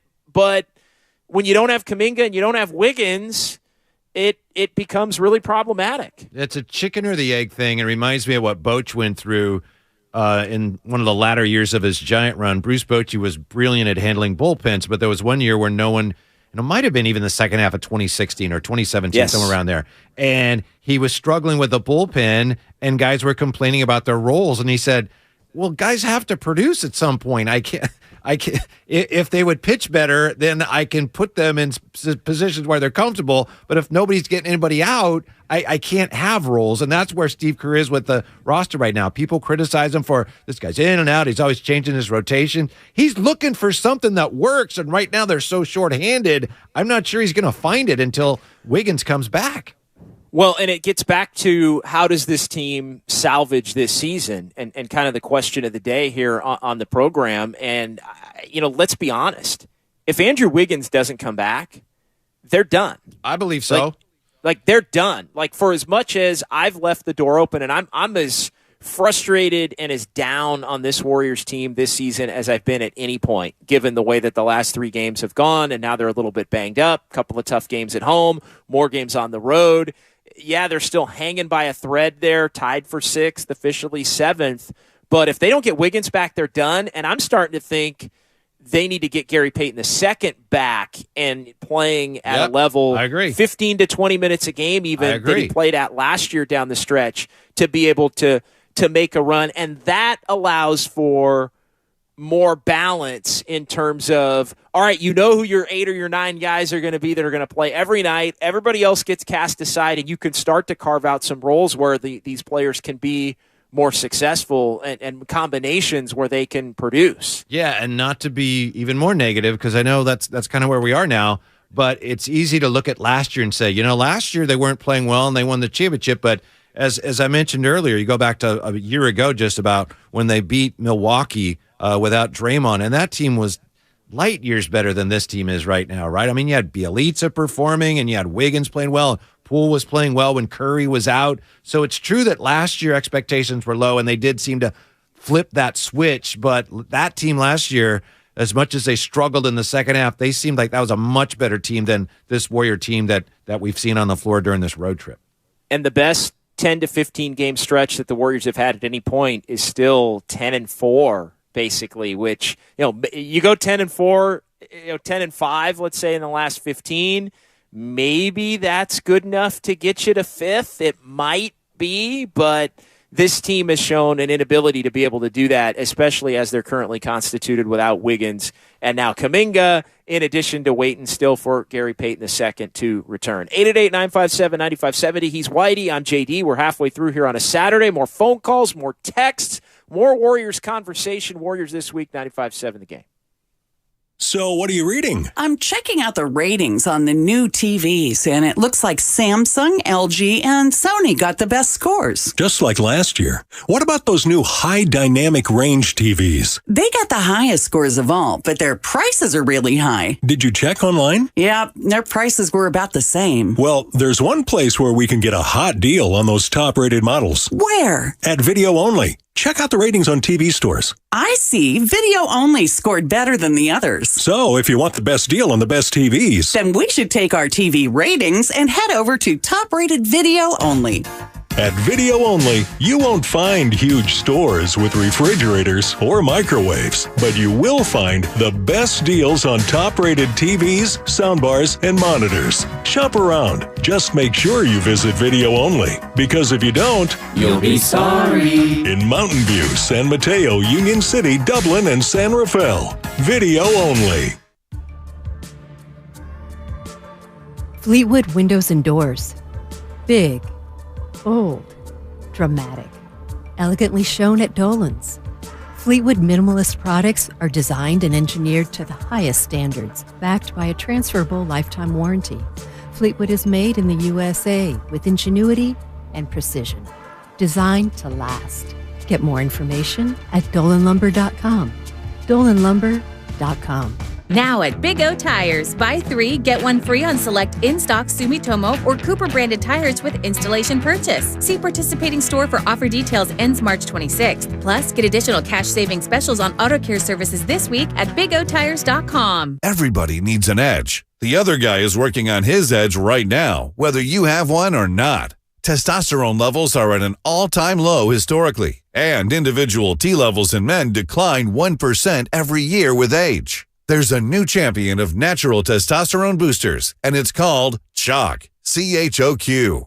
100% natural herbal extracts with game-changing effects on your energy, mood, and focus. Chalk Daily's main ingredient has been clinically studied to boost testosterone 20% in 90 days. Supercharge your masculinity with higher T and a massive boost of energy by taking Chalk's Male Vitality Stack every day. Take the 90-day Chalk Challenge and reap the benefits of the reigning champion of natural men's health with Chalk's Male Vitality Stack. For a very limited time only, Chalk, CHOQ, is giving our listeners a 30% discount with promo code USA. That's CHOQ.com, code USA, for 30% off while supplies last. Tens of thousands affected by the toxic water at Camp Lejeune are left with death, cancer, Parkinson's, dementia, birth defects, and other serious illnesses. And along with the harm, so many worries. My family drank the Camp Lejeune water. What if our health gets worse and we need more financial help? How do I protect my VA benefits and get the compensation I deserve and need? The answer is simple. Call James Harris Law, the experienced, trusted law firm that can get you significant compensation while protecting all your VA benefits. We're already fighting for hundreds of Marines, families, and civilians who drank Camp Lejeune water. But if you miss the deadline, you could forever lose your right to the justice you deserve. So call our Camp Lejeune legal helpline now. Now may be your last chance to receive full compensation. Don't delay. Call 800-337-6655. That's 800-337-6655. 800-337-6655. Find what you love at the Mila Innovation Center at Friedman's Appliance in Pleasant Hill. Out of your dreams and into your kitchen, select the qualifying built-in kitchen appliance package that's right for you. With unrivaled technology and luxury-grade quality, when you bring home a Mila, you are bringing home true innovation. Now, for a limited time, save up to $2,100 with the purchase of a qualifying Mila appliance package. Visit the Mila Innovation Center at Friedman's Appliance in Pleasant Hill or at friedmansappliance.com. Progressive presents Adjusting to the Suburbs. You just bought a home in the suburbs, but no one told you about all the birds, specifically this one, who seems to be calling out Roy. Roy. But who exactly is Roy?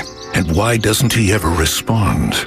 Maybe Roy is just bird speak for save with Progressive by bundling your home and auto. I guess until Roy answers, we'll never know. Progressive Casualty Insurance Company. Coverage provided in service by affiliates and third-party insurers. Do you have 3 ex-wives and your current trophy wife wants a life insurance policy 3 times the size of the policies you had to purchase for your previous mistakes? If so, you need to call Big Lou at Term Provider, 800-200-1966. Big Lou is intimately familiar with your problems, and if you're 50 or 60 years old and in reasonably good health, a $1 million policy should only cost about $100 to $200 per month. Big Lou may have a solution for your previous policies as well. You may even save enough money to lighten the load on your new $1 million policy. Remember, call Big Lou. He's like you, except he's only on number 2. Call Term Provider at 800-200-1966. That's 800-200-1966 for $1 million in term life insurance that you can live with. Call Big Lou at 800-200-1966. 800-200-1966. UCSF Sports Medicine Center is dedicated to treating every type of athlete, from kids to adults, amateurs to elite professionals. As one of the best orthopedic programs in the nation, UCSF has programs to optimize an athlete's performance and the latest advancements to treat the most complex sports injuries. With locations throughout the Bay Area, now including Marin, Walnut Creek, and Redwood Shores, it's even easier to make an appointment today. Visit ucsfhealth.org so you can get cleared to play. UCSF Health, redefining possible.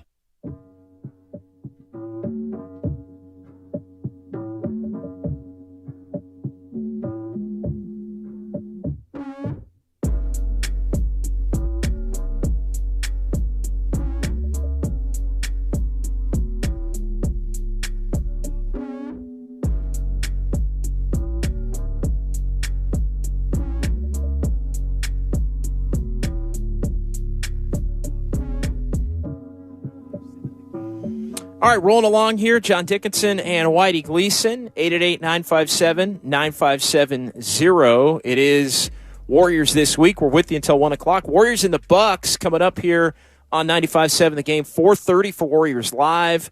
Tip-off at 5:30, and every hour checking that injury report, Whitey, at the bottom of the hour when the NBA puts it out. And a little bit of breaking news on that injury report. Giannis is out. Had been listed as questionable. He has been downgraded to out tonight for the Warriors versus the Bucks with right hand soreness, which has kept him out as of late. And so the Warriors back home, and they're going to face a shorthanded but still extremely talented, excellent defensively, and very hot Milwaukee Bucks squad tonight. Okay. I wanted to ask you what you thought of what Shaq said.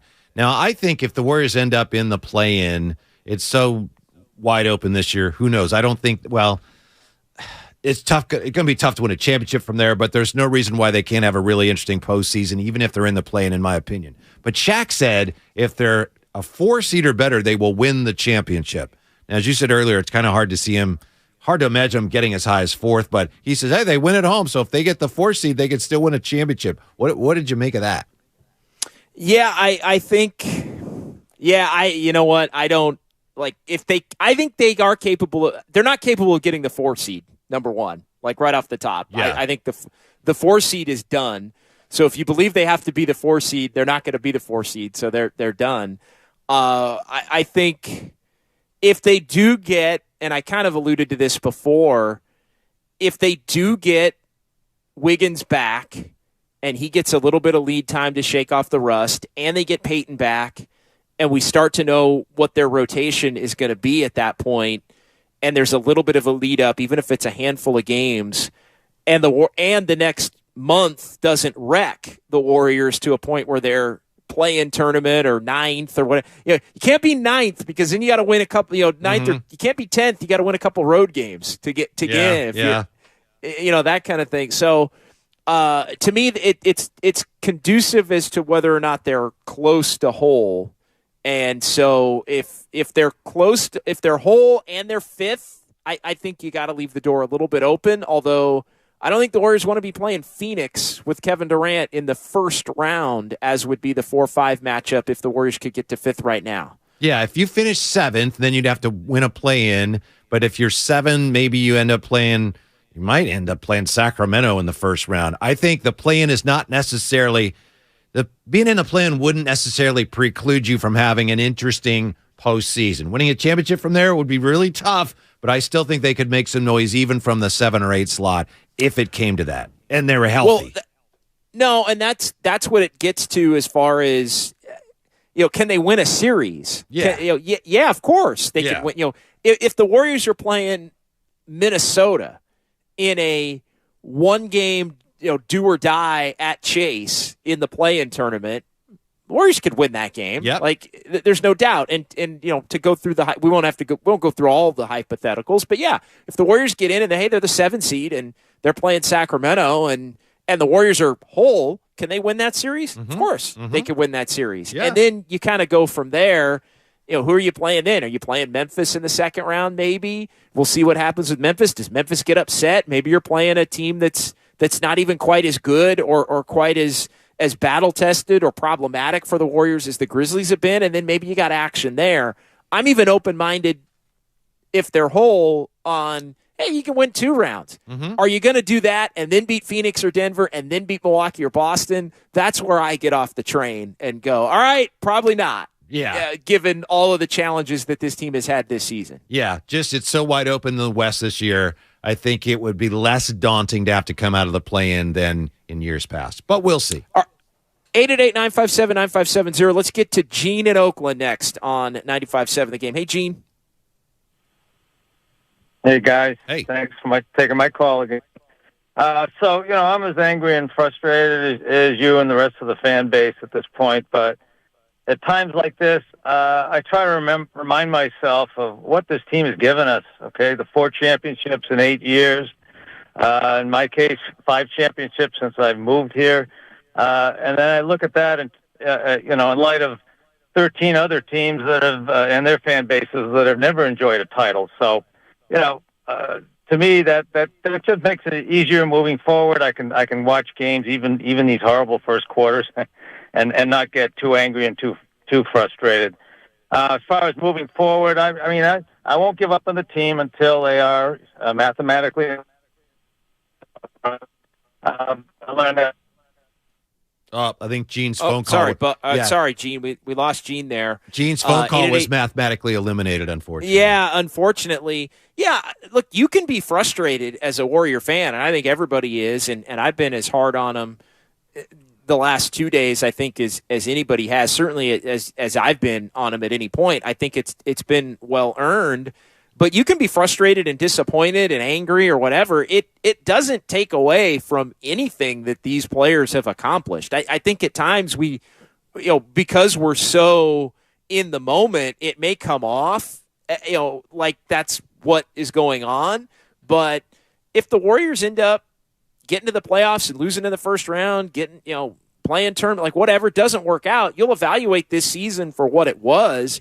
But the Warriors being a disappointment or having a disappointing end to this season when they could never really get it right, over the course of it, it doesn't take anything away from winning a title last year or 18 or 17 or 15. Like those legacies are cemented. It may just be the realization that people have to get to that it could be finally maybe taking that turn toward the end. Yeah, and the fact that they've been so good for so long is actually what adds to some of the frustration right now, because I'm sure it's very easy for any Warrior fan right now to just go through the games this year, JD, and think of easily 3 to 5 games where you think, they really should have won that game, and just think what a monumental difference that would make in the standing. So that's part of the frustration too. Yeah, they're 34 and 33, and there's a lot of things that are trending the wrong way right now. But with a break here or there, they could easily have a much better record and be in much better position. So that's frustrating. Yeah, if you had told me that the Warriors were going to be 14 and 12 without Steph Curry, I would say they're probably at worst within a game of second and third right now, which is Memphis and Sacramento. Like, to me, they would, if you said, hey, the Warriors are going to be 2 over without Steph at the beginning of the year on March 11th, I would have said, you know what, their record is probably, they're probably 10 games over 500, 11 games over 500 right now, but they aren't, because they just have not been able to cobble it together when they've had Steph at a high enough level. And that was the 3-7 start, right off the top, where they were pretty healthy, minus Dante DiVincenzo, and losing road games to Detroit, Orlando, and Charlotte.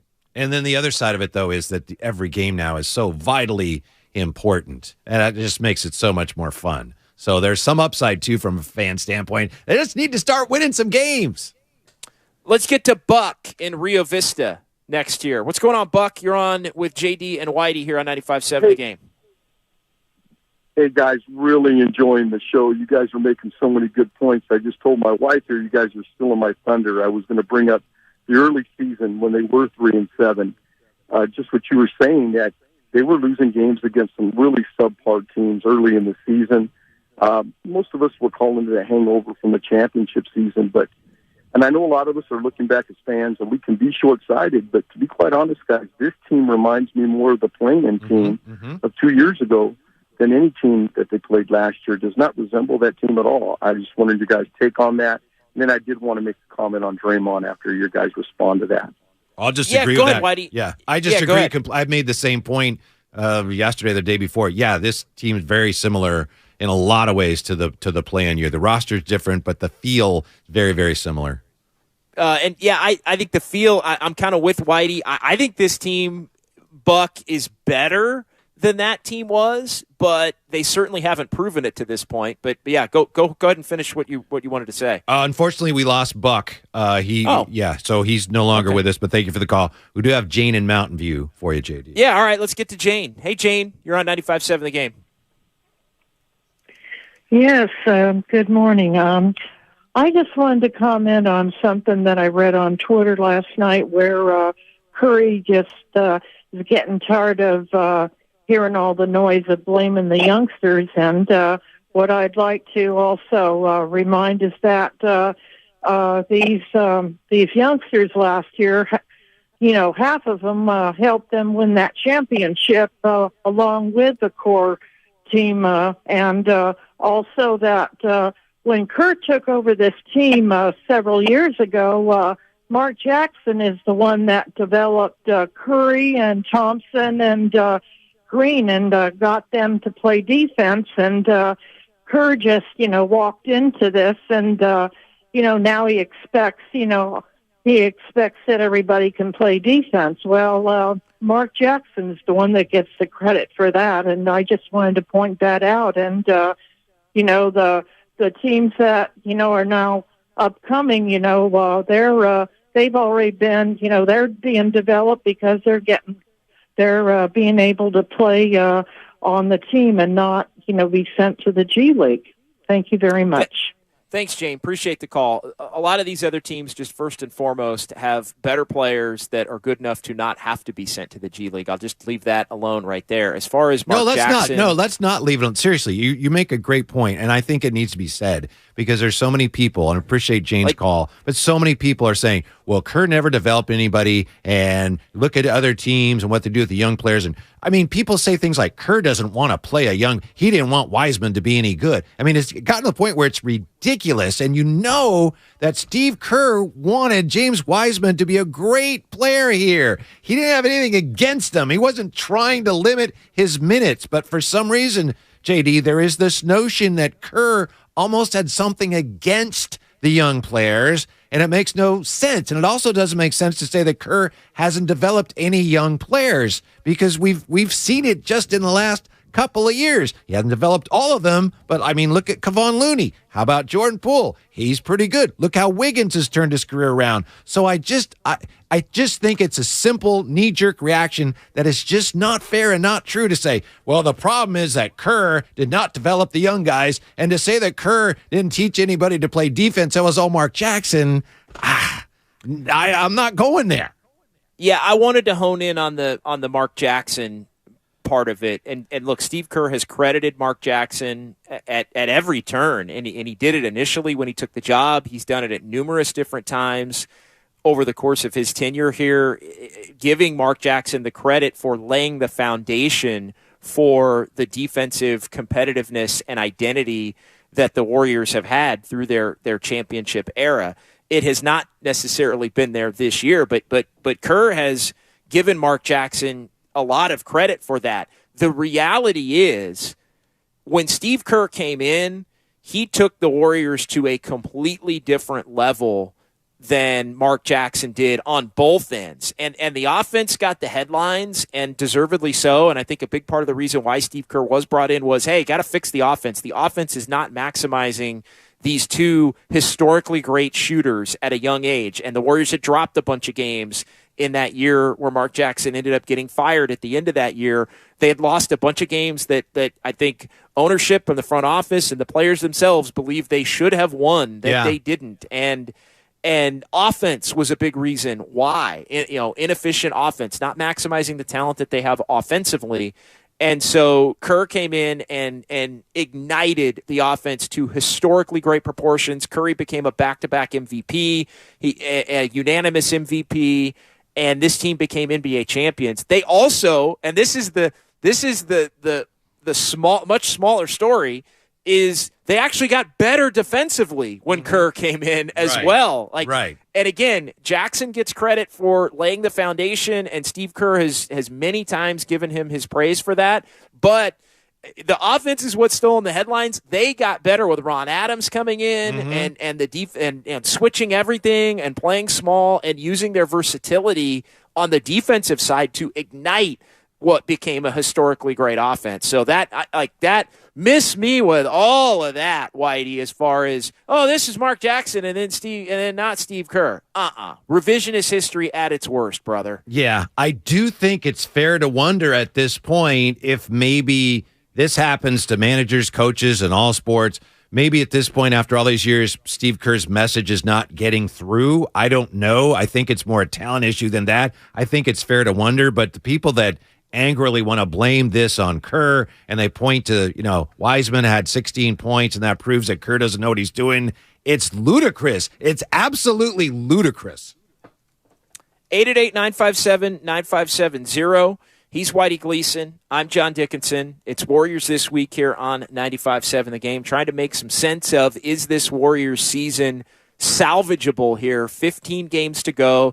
It all starts with the Warriors and the Bucks later on this evening here on 95.7 The Game, 5:30 for Warriors and the Bucks. Warriors live at 4:30. No Giannis for the Bucks. That breaking news here over the course of the last 15 minutes. No Giannis, as he will be out for Milwaukee in this one with right hand soreness. The Warriors without Jonathan Kuminga, Gary Payton II, and Andrew Wiggins, who remains out with personal reasons. Iguodala probable, and Klay Thompson was listed on the injury report with right knee soreness. He is probable as well for the Warriors in what becomes a must-win game now that Giannis isn't playing. I mean, the Bucks are still, I think, fully capable of being able to beat the Warriors as well as they've played, even without Giannis. And I think 18 of the last 19, I've lost count. They've won so many games over the course of the last month. But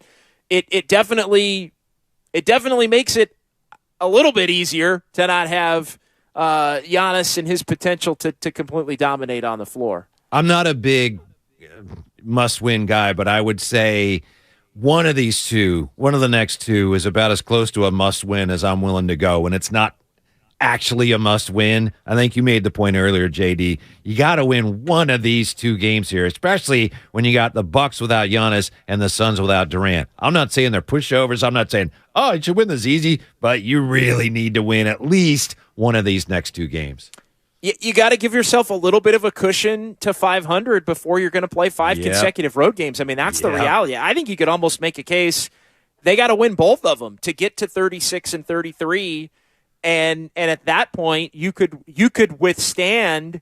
I hate even saying this, but if you get to 3 over, you could withstand a 1-4 road trip and still come back 500 again with a string of home games together. At that point, the Warriors have a 4-game homestand after the 5-game road trip. That's kind of a similar homestand as the one that they just had, where I think Philly comes in, Minnesota, the Pelicans come in, you got San Antonio on the back end of that homestand. Like, that's a homestand where if you're 500, as much as I think everybody thought a week ago this team would be better than 500 at that particular point, if you come home 500 and then you can go 3-1, 4-0, then maybe you start to separate again, and you see once you hit April, as the calendar flips here 3 weeks from today, if you've got action as it pertains to, maybe being the 5 or the 6 seed at that point, or at least at a minimum avoiding the freaking play-in tournament, which the Warriors currently, as things stand right now, would be hosting a play-in game against the Minnesota Timberwolves in the 7 versus 8. 888-957-9570. Gloria in San Francisco is next here on 95.7 The Game. Hey, Gloria. Hey, guys. Thank you so much for taking my call. I really enjoy your insight on the Warriors. It means a lot. And I think as fans, I've heard over the course of a couple of years how Steve Kerr hasn't developed players, and I've been asked, well, who has he developed? But given credit, like you said, Steve Kerr has always given credit to Mark Jackson for the defensive presence that the Warriors possess, and I agree. Steve Kerr and Adams come in and they elevate that defense. But really what he does, he brings X's and O's to the Warriors that Mark Jackson wasn't as proficient in when it comes to X's and O's. They were playing iso ball. And so I think he maximized the talent which existed between Curry and Klay Thompson. And that's where you have them where they are today. With that, though, I think where the Warriors have gone wrong at is that they haven't brought in the right personnel to play the type of ball that they want to continue to play and maximize that. They should have never drafted Wiseman because there was just too much of uncertainty. and they went on the upside with him, but it turned out that injury and the fact that he couldn't play the Warriors style of ball, it just didn't work out for them. And then losing Porter and letting Peyton go, they just never recouped. Jermichael Green is, he's serviceable, but he's just not getting us over the top. I think that the Warriors, at best, will probably have a play-in game. But really, the question is, what are we going to do to sustain excellence for our future? Because it seems like it's mental breakdown. They can win at home, but they can't win on the road. And so there seems to be mental fatigue. Thank you, gentlemen. I'll take your answer off of the air. But also, I want to say Draymond has played exceptional this year, and Kevon Looney. Thank you. Thank you, I think Gloria. you could make a case Kevon Looney's the team MVP this year, although it's been a rough week for Looney. I will say he's looked a little bit less than healthy. I know he popped up on the injury report, I think, coming up against the Laker game. Hasn't been since. He's had kind of a rough last handful of games, especially OKC and especially the game against the Lakers. But, yeah, even just 19 minutes in Memphis the other night. But, yeah, I think Draymond's been up and down. I think since the new year it's been more Draymond picking his spots than it was earlier on in the year where I think he was playing terrific basketball. But, yeah, this team is just not been able to get it together. And they're going to have, and we can get into this, Whitey, maybe top of the next hour with more phone calls also, but they're going to have some difficult conversations to have, I think, once this thing ends and depending upon how this thing ends. I'm sure they've already begun. Real quickly here, I know we got a break. Couple quick thoughts on the text line on Coach Kerr, and I was hoping we'd get to this today because I think it's a really important thing to discuss. Just real quick from the 510, good afternoon, Kerr hasn't developed an all-star player. Looney is a backup center at best, and Poole worked his butt off just to stay in the league. Someone else, it's Shaq from the 510 actually says, Kerr is a great coach, but developing young players isn't his thing. And then Greg says Kerr deserves credit for hiring great assistant coaches like Ron Adams. Mark Jackson refused to hire anybody who he felt was smarter than him. That's Greg in San Francisco. So thank you. Just some interesting thoughts there. I know we can talk more about them on the other side. All right, he's Whitey Gleason. I'm John Dickinson. 888-957-9570. We got people on the phones. We'll get to them coming back. It's hour number 3. It's Warriors This Week on 95.7 The Game. Don't let biased algorithms or degree screens or exclusive professional networks or stereotypes. Don't let anything keep you from discovering the half of the workforce who are stars. Workers skilled through alternative routes rather than a bachelor's degree. It's time to tear the paper ceiling and see the stars beyond it. Find out how you can make stars part of your talent strategy at tearthepaperceiling.org. Brought to you by Opportunity at Work and the Ad Council. I used to get frequent heartburn at night, so I made Prilosec OTC part of my morning routine. One pill in the morning, 24 hours, zero heartburn with Prilosec OTC. It's possible while taking Prilosec OTC. Use as directed for 14 days to treat frequent heartburn, not for immediate relief. There are so many reasons to get hooked on Church's 8-piece shrimp meal. It's dippable, crunchable, downright irresistible, and it starts at $5.99. The only catch? It's only here for a limited time. Church's Texas Chicken. Welcome to the great state of flavor. Are you curious about who offers the best deals on top-rated Samsung, LG, and Sony TVs? The answer is surprising. It's not online, and it's not the warehouse clubs. The best deals on top-rated TVs are at Video Only. Don't believe it? Then check out the trade-in deals at Video Only. How about $500 for your old TV? Try doing that online.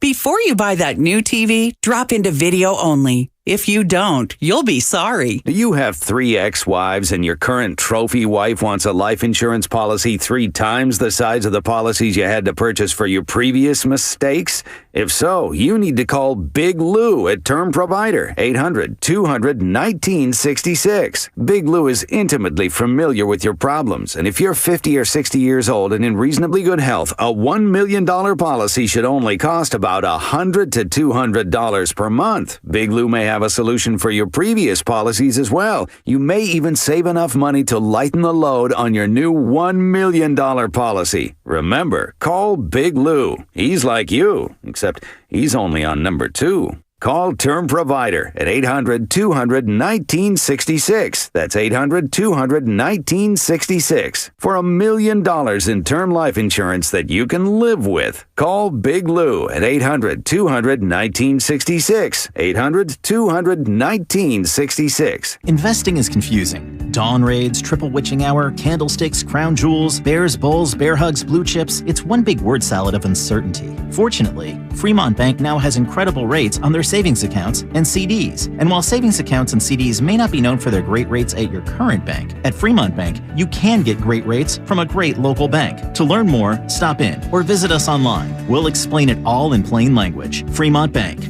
serving the Bay Area since 1964. Member FDIC. Thanks to the Xfinity 10G network, my little brother's friends won't leave our house. When I was their age, internet with basically no interruptions was a pipe dream. You sound like my grandpa. Now through March 21st, new customers can get 1 gig internet on the Xfinity 10G network. It's just $30 a month for 2 years when you add mobile with unlimited data. Go to Xfinity.com/10G, call 1-800-XFINITY, or visit a store today. Requires paperless billing and autopay with stored bank account. Restrictions apply. Taxes and fees extra. Xfinity Mobile requires Xfinity Internet. After promo, regular rates apply to internet service and devices. Actual speeds vary. Hey, it's Jonas Knox. I just learned Discover credit cards do something pretty awesome. At the end of your first year, they automatically double all the cash back you've earned. That's right. Everything you earned doubled. All the cash back from eating at your favorite soup dumpling restaurant doubled. All the cash back from that trip where you sort of learned how to snowboard also doubled. And the best part, you don't have to do anything ridiculous to get it. Nope, Discover does it automatically. Seriously, though, see terms and check it out for yourself at discover.com/match. UCSF Sports Medicine Center is dedicated to treating every type of athlete, from kids to adults, amateurs to elite professionals. As one of the best orthopedic programs in the nation, UCSF has programs to optimize an athlete's performance and the latest advancements to treat the most complex sports injuries. With locations throughout the Bay Area, now including Marin, Walnut Creek, and Redwood Shores, it's even easier to make an appointment today. Visit ucsfhealth.org so you can get cleared to play. UCSF Health, redefining possible. Visit Friedman's Appliance in Pleasant Hill March 24th through March 26th for their Red Tag clearance sale. Take advantage of one-of-a-kind opportunities and factory direct pricing. Visit Friedman's Appliance Red Tag sale for the best time to save big on new appliances for your home. I can't believe tax season is here already. Look at all this info I have to enter. Phil's small accounting firm is growing in numbers. Why didn't I take that typing class in high school? A data entry specialist could really help him in a crunch. I got blisters on my fingers. Indeed can help him hire great people fast. I need Indeed. Indeed you do. You can schedule and conduct virtual interviews all from your employer dashboard. Visit Indeed.com/credit and get $75 towards your first sponsored job. Terms and conditions apply. Whether you own a local business or a global one, you know that these days, generating growth is a challenge. By teaming with Bank of America, you'll not just stay ahead of the curve, you'll move it. With access to experts, award-winning insights, and business solutions so powerful, you'll make every move matter, locally and globally. Visit bankofamerica.com/banking for business to learn more. What would you like the power to do? Copyright 2023 Bank of America, N.A. It's time to think about your tax refund. And Jackson Hewitt wants you to think biggest. As in, we guarantee you'll get your biggest refund or your money back plus $100. Who offers that? Come to think of it, nobody. It's one of the biggest guarantees out there and why you can't just file with anybody. For your guaranteed biggest refund, go to Jackson Hewitt today. Your wallet will thank you. When every dollar matters, it matters who does your taxes.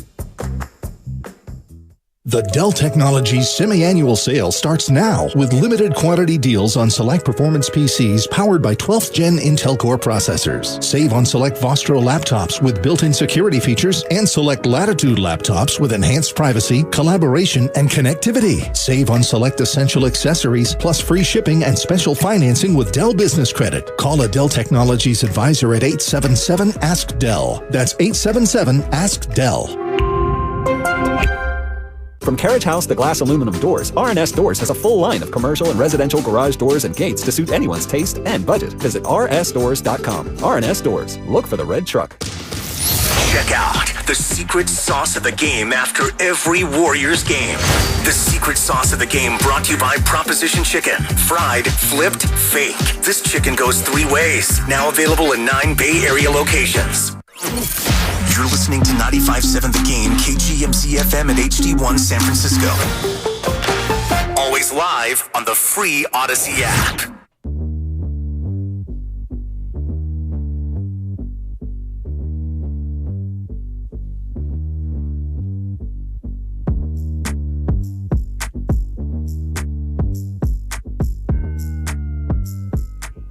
It's hour number 3. John Dickinson, Whitey Gleason, 888-957-9570, 888-957-9570. More phone calls coming up here in a moment on 95.7 The Game. It is the Warriors and the Bucks tonight. Whitey, good conversation through the first couple of hours on the show. I do want to get back into some of the difficult conversations that the Warriors may be forced to have this offseason, because I think these final 15-plus do go a long way toward determining what the Warriors look to do next year. And while the two timelines may be gone with the departure of James Wiseman, the Warriors are still going to have to try to build a formidable, competitive, potentially championship level type team next year, and how they would go about doing that, I think, again, is going to be determined in large part, Whitey, by how this season finishes over the last 15, and whether it's a couple of play-in games or a couple of series, it all factors in to just how this team's going to look beyond this 22-23 season. Yeah. By the way, just real quick, want to set the record straight. I mentioned Greg texted and said Kerr deserves credit for the staff he hired. I said that was Greg and SF. It was a Greg, but Greg and SF said, I didn't send that. I think Kerr is a crybaby who's lucky to coach in this era. So we have Greg and SF. So I apologize to Greg and SF. You're right. And then the next thing that'll largely determine the direction for the offseason and beyond, of course, is Bob Myers' future. Because if Bob Myers is gone, and it looks, I don't know, trying to remain optimistic, JD, the longer this goes without him signing a contract, the more likely it seems that he won't be here. And then you have to wonder about a domino effect. And then you have to wonder, as the Warriors go into the offseason potentially facing these difficult questions, who even is going to be in charge of answering them. Right. And that is a big time thing, I think, as well.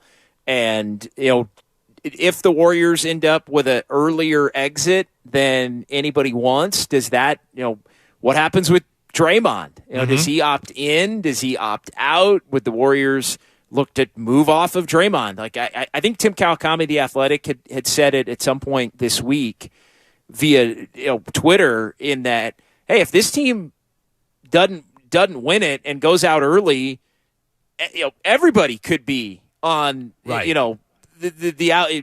anybody not named Steph could be available and or on the move to try and make this team better, or a more updated version, in today's NBA of what they have to be to get through the gauntlet of a regular season. I don't think anybody questions the Warriors' championship acumen once they get in the tournament, if they're healthy. To me, it's a matter of, and they've battled this all year long, whether they can be good enough in the regular season to get a quality enough position to actually be able to make that run. I know that the veterans last year made it clear that they thought, look, we need more veterans to complement us if we're going to win another championship. Didn't quite work out that they won the championship without doing that. My point is, I commend the Warriors for keeping that core together this long, because I think when you have special, truly special players in the NBA that make a difference, you hang on to them as long as you can. But I think we're to a point now, if they stumble early this year, unless they turn around, they're going to need more than that. Just, hey, we go sign a big-name free agent, plug him into our core. That doesn't seem like a realistic path forward to me. I'm not sure what that path is, but I think that's the cold, hard reality, is that the core, if they don't get it done this year, you may have to come to the conclusion in this offseason that the core, as we've known it and loved and has been so productive, we can't rely on that anymore. We can't just bring them back one more year. That's probably not a viable solution. Yeah, and obviously Steph wouldn't be going anywhere. I think at that point the Draymond decision is a big one. Of course, Bob and Steve are big ones. Do they look to move off of Jordan Poole?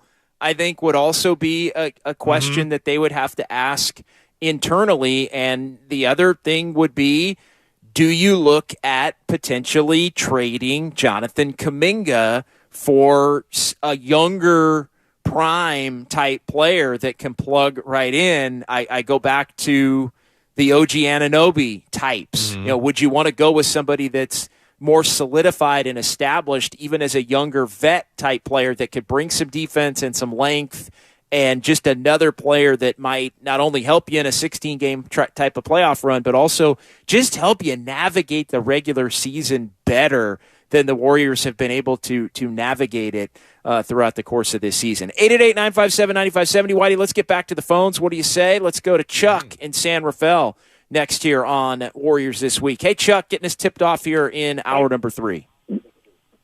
Yeah, hi, guys. Nice show. Okay, I got three quick points. First one, for all those who say Kerr did not develop young players, did they forget about Draymond Green, Klay Thompson, and Steph Curry? Were those guys seasoned veterans when he got them? I don't think so. So, yeah, I mean, you can't develop every young guy who comes, and those were not high draft picks. So I think he did a great job. They won 4 championships with him. Now, the other thing I want to talk about was the Wiseman trade. When they drafted him, I thought, sounds good. He's big. There wasn't anybody else who looked like a solid pick. He's athletic. He looks like he can score. But then as I watched him play, I thought he was kind of like a Shakespearean tragic figure. He's just going to be he's going to be a serviceable player. He'll probably be in the NBA 8-10 years. He'll score points. He'll get rebounds. But he's not going to be special, and he's probably not going to help us win a title. So at that point, I said I would trade him. In fact, I wrote to Bruce Jenkins, who was all over, don't trade him. I said, okay, we'll hang on him. So we hung on to him. And then we see that he doesn't fit in, or he's not going to develop soon enough. Then trading him for Gary Payton didn't make a lot of sense to me. And the reason is, while Wiseman's a long shot to make it, I don't think that the Warriors are close enough to win a title that Gary Payton is going to take you there. Now, last year, maybe I'm wrong, but I don't think Payton played when they beat Dallas 4 out of 5 games. But yes, we needed him for Boston. But I don't think they're at that point this year. I mean, they're just so okay. So we give up Wiseman. I'm not looking at him going to Detroit and scoring 16 points and 8 rebounds. Will he ever develop? Maybe, maybe not. But I don't think at this point it was worth it to get Gary Payton. And I love Gary Payton. He was my favorite player last year. But I don't think he's the difference maker this year or maybe next year. So I probably would have said just hang on to Wiseman, see what happens. If you got a rotation, if you got a better player, a solid player, especially for this year, maybe. But as much as I like Payton, I probably wouldn't have made the trade. Thanks for the call. Look, I've said it, Whitey. I think that trade should be scrutinized as hardly as any move that the Warriors have made, because you traded a guy that was the number 2 pick in the draft for an injured bench player. And I think, Gary Payton II, his name, him running around at the parade, his impact in the finals, he helped flip that final series. He just, the name Gary Payton just brings up warm vibes in Warrior fans' hearts. And so I think that trade, based on who they acquired and the nostalgia of how impactful he was on a title team, makes Warrior fans feel a lot better about that trade than maybe they should, when you look at the fact that he became an injured player to the point where he was probably not going to be able to play for at least 6 weeks to 2 months. We'll get an update on that coming up in a couple of days. To me, and it's not even necessarily about Wiseman and what he becomes, it's more the fact that you gave up on Wiseman, and what did you get back? You got a bench player back. You got a role player back who's injured. It would be one thing, again, if you had gotten somebody, if he had been healthy and available to play right now, I would look at it differently. I would say, okay, I get it. We know what Gary Payton brings to the table. He's healthy now and can help this team in an area that they really need it, which is on-ball, point of attack, defense. The trickle-down impact of all of that, I think, would be palpable. But he was unable to give him that boost for the last month and probably won't for the next month, at least a majority of it leading up toward a potential playoff run. So to me, it's not so much about what Wiseman does or doesn't do, although that is always going to be part of it. It's more about if Peyton doesn't bring you dividends, then you got to go back and look at this Wiseman trade with more of a microscope, and I think hold everybody accountable for making that decision, because they didn't owe Wiseman anything in terms of getting him out of here to let him go flourish somewhere else. I think to Chuck's point, why didn't the Warriors get more for Wiseman? I know we've talked about this, and everyone's talked about it for a long time, but since Chuck brings it up, let's revisit it. I don't think they had any better offers. I think it's pretty clear. They were trying to trade Wiseman a while ago, according to reports, maybe to the Spurs, and the Spurs were like, no thanks. Other teams did not. Could have hung on to him, though, and waited until the offseason. Yes, you could have. But, of course, they didn't want to do that because of the cost that they would have incurred. And, yeah, you're right. Maybe you could have traded him. Maybe you couldn't. If at the deadline that's the best you could have done for him, maybe you wouldn't have got more for him in the offseason. You're right, and I don't know what the answer. I'm just trying to look at why did they do this. And then, as Joe Lacob said, the basketball people, he said, I got to listen to them. They just weren't high on him, and I don't think a lot of other people's basketball people were high on him either. And maybe all those people are wrong, I know, but that's why they did it. And it's also interesting when you look at the numbers, and I know some of his numbers with Detroit have been pretty good.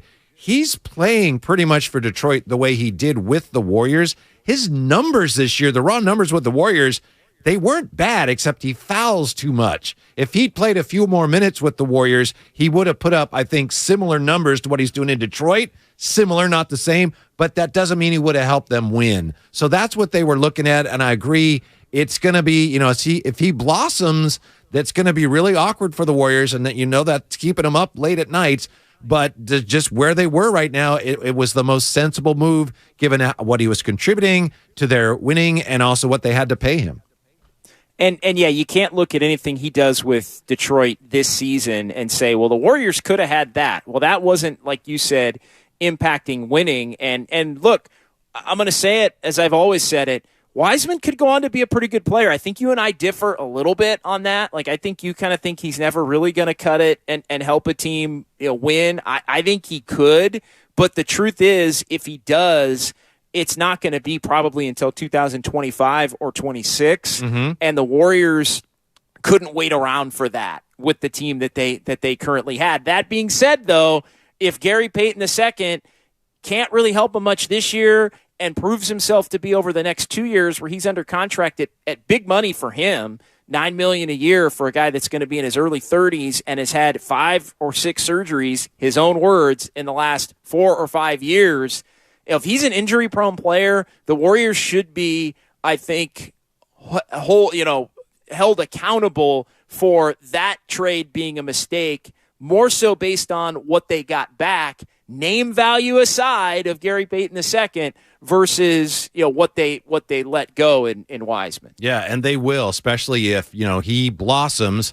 And I wouldn't say I don't think he has any chance. I'm less optimistic than you are, but I recognize he has a chance to be a good player. But my point is, if he does blossom there, at the same time the Warriors are starting to deteriorate, then yeah, they're gonna be dealing with that, and they'll be held accountable for that for a long time. John Dickinson, Whitey Gleason, 888-957-9570. Let's get back to the phones. Whitey, what do you say? Yes. Let's go to James in Oakland next here on Warriors This Week. What's going on, James? Happy Saturday. Good afternoon to you. Hey, hello. Can you hear me? Yeah. You're on. Hey, guys. Can you hear me? Yeah. Okay. I love the show, guys. Hey, I just want to say, what I would do in the offseason, I know you guys are so out on pool, but what I would do is I would trade Draymond Green and 2 first-round picks for Mikal Bridges. Then the Nets can flip him to a contender.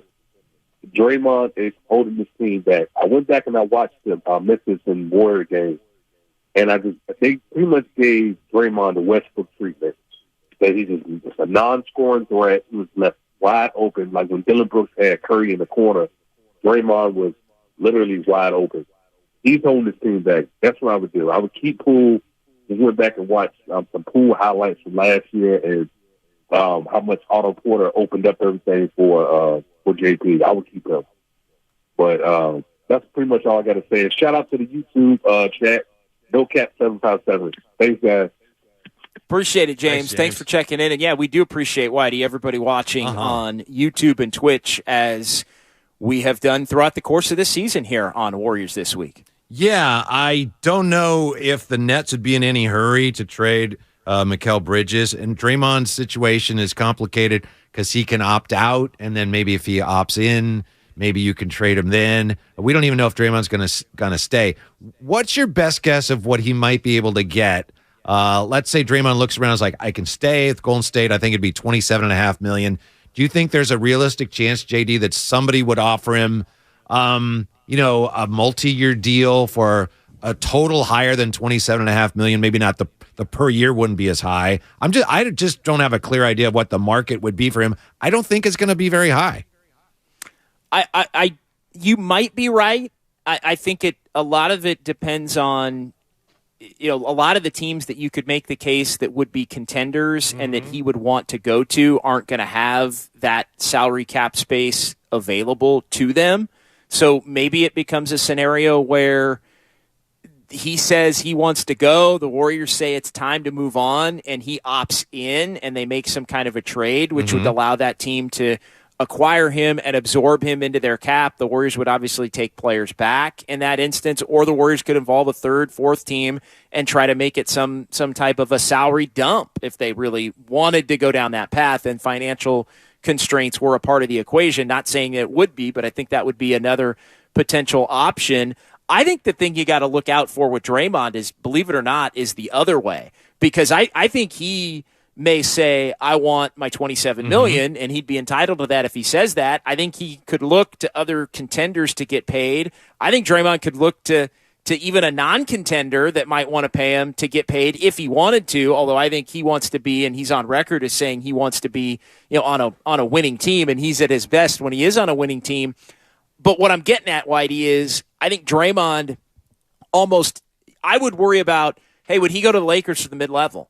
Would he take less to go? Would he opt out and take less? Would he go to Sacramento as a free agent, let's say, for, I'm going to opt out of my 27, but they can have some cap space. I think they've got anywhere between $12 and $13 million in cap space that they could maybe, would they sign Draymond to a 3 and 40, or 3 and 50 $1 million? Would he be open to that? I think what you have to look at if you're the Warriors is that fine line between him wanting to be paid, him wanting to be here, and him saying, you know what, maybe I'll go play with LeBron for the mid-level and do it that way and try to win a championship and accomplish the future goals and all that. Like, I don't think anything is off the table for Draymond as far as that goes, because he has already made a lot of money throughout his career. His choice, basically, on that front. Yeah, if I had to choose right now, if I were the Warriors and I had to choose now, and of course they don't have to choose now, and of course I'm not the one who makes the choice, but if my choices were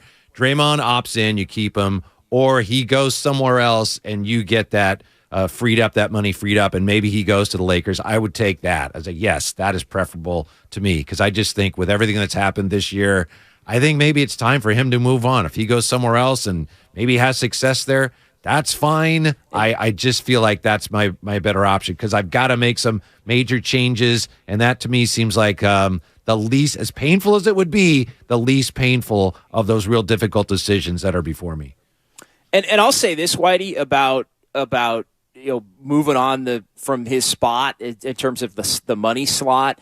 I think the Warriors have to get something back for him. To me, it can't be a salary dump. If that's the case, you're going to be worse next year.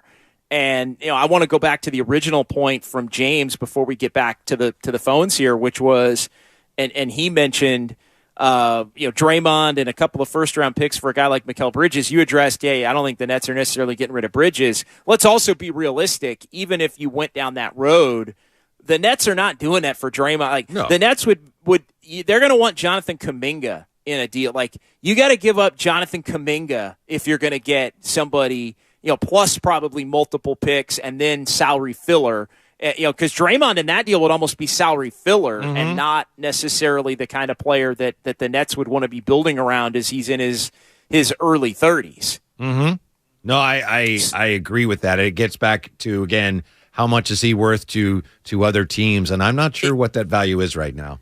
If you want a young prime wing player, a young vet, basically a 25 to 28-year-old veteran player that's still young, that can be a wing and play some defense, and Mikal Bridges would be in that category. I think he's a little bit older than that, or on the older end of that spectrum that I mentioned. But if you want that kind of player, Whitey, and you're a Warrior fan, you need to get comfortable with trading Jonathan Kuminga, because that's the only way that it's going to happen. And I'm not saying you want that or the Warriors want that, but Kuminga goes in any deal for any young prime type of player. If not, it ain't happening, and it would be Kuminga and other picks. The Warriors have some picks, obviously, that are tied up that complicate matters there as well.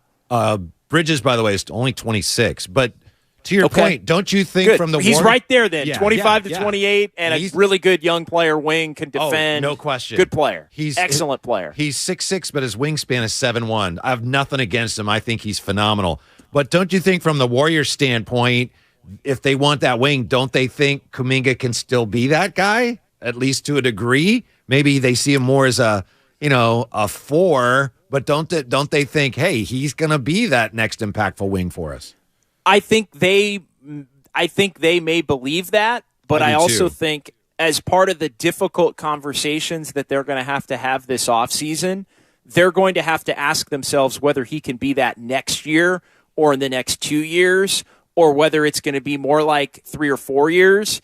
And if it's going to be more like 3 or 4 years, does that work with the timeline? And it's not that he won't get there, but will he get there fast enough to where it coincides with Steph primarily? Steph, Clay, and I guess maybe Draymond wouldn't be in that category if he ends up playing elsewhere, but Steph and Clay, most importantly, Steph and Steph. And so that to me is like, it's not that you don't think Kuminga is going to be good. It's kind of it's a similar conversation yet different as the conversation surrounding Wiseman, which is it's not so much whether you think he's going to be good or not, but can he be good enough on the time? Like Kuminga's productive now in his own way, but you need almost 2 levels better from Kuminga next year to be the kind of player where he can help this team if you start taking other pieces away as that type of young player. I still think, who knows, but I think there's a chance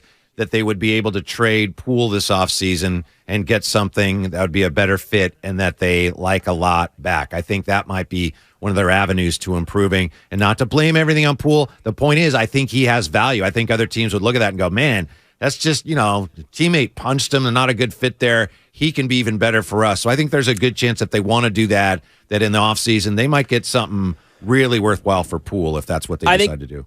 I think you're right. I think they will look at the Poole option. I think they're going to have to look at the Draymond option in conjunction with that. And as much as it does make sense because he's a younger player that is going to be making a lot of money, he doesn't make that money now, which makes him harder to trade. I will say this.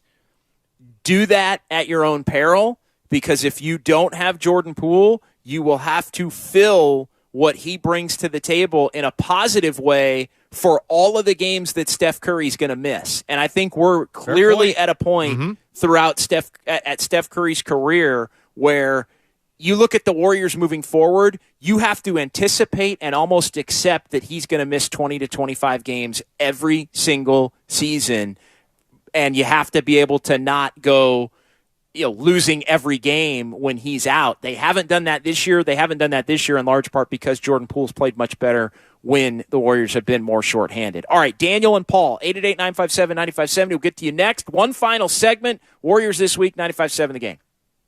So, how's your research going? Surprising. After I figured out the top-rated TVs in our price range, I went shopping for deals. And who's the best? It wasn't the internet, and it wasn't the warehouse club. But? It was video only. They had better deals on the Samsung, LG, and the Sony TVs that got the highest scores. Better than online and at the club? I know! Video only beat them all. And now we can afford an even better model for the same price. My research really paid off. If we buy it video only. Exactly. Otherwise, we'll be sorry.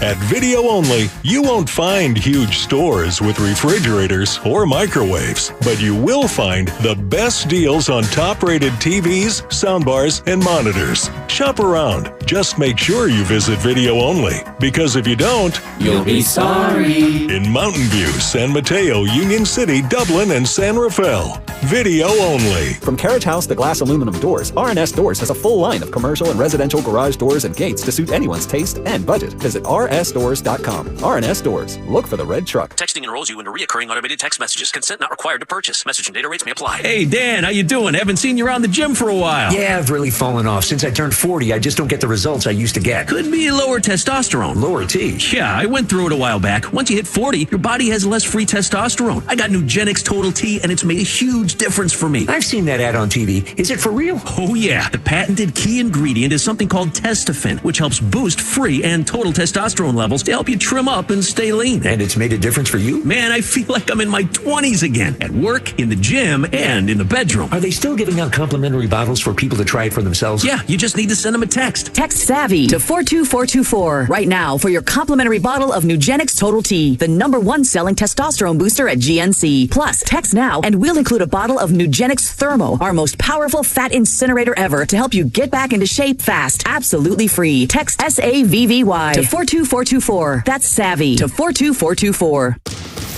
Check out the secret sauce of the game after every Warriors game.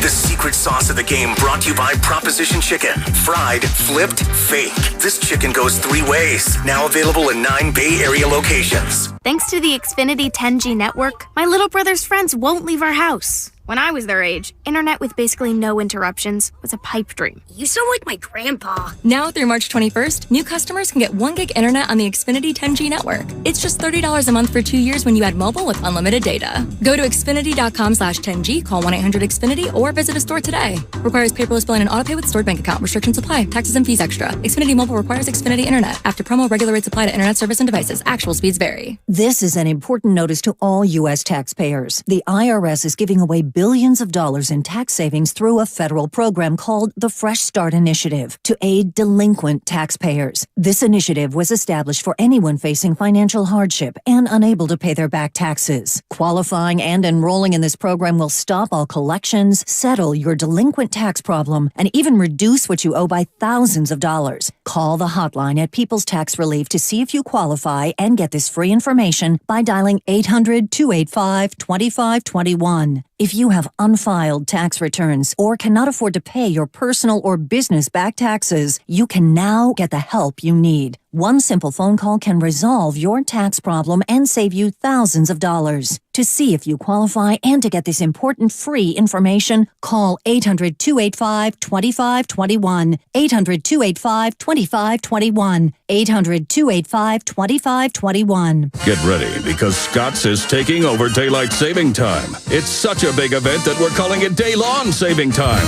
And now it's got real savings. In fact, it's the biggest deals of the year. Audacious? Absolutely. So don't wait. Stock up early and you'll be able to save up to $20 on Scott's Triple Action and Easy Seed products today at the Home Depot and Lowe's.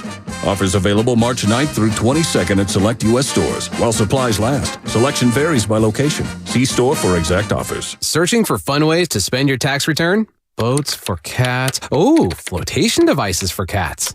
Don't waste it all on something silly. Spend smarter with Straight Talk. Get our Silver Unlimited plan for $45 a month with unlimited high-speed data and with nationwide 5G. Plus, get a Samsung A13 5G for only $99.99, down from $149. If you're looking to get the most out of your refund, your search ends here. Straight Talk Wireless. No contract, no compromise. 5G capable device required. Actual availability, coverage, and speed may vary. See latest terms and conditions at straighttalk.com.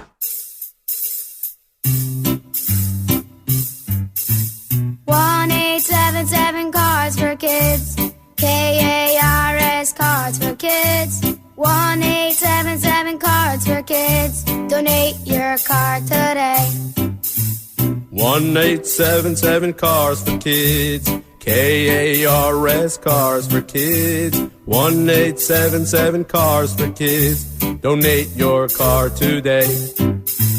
With car prices at an all-time high, our donors are now getting highest receipts ever. Donate at carsforkids.org, and your car can be picked up tomorrow. 1877 Cars for Kids. KARS Cars for Kids.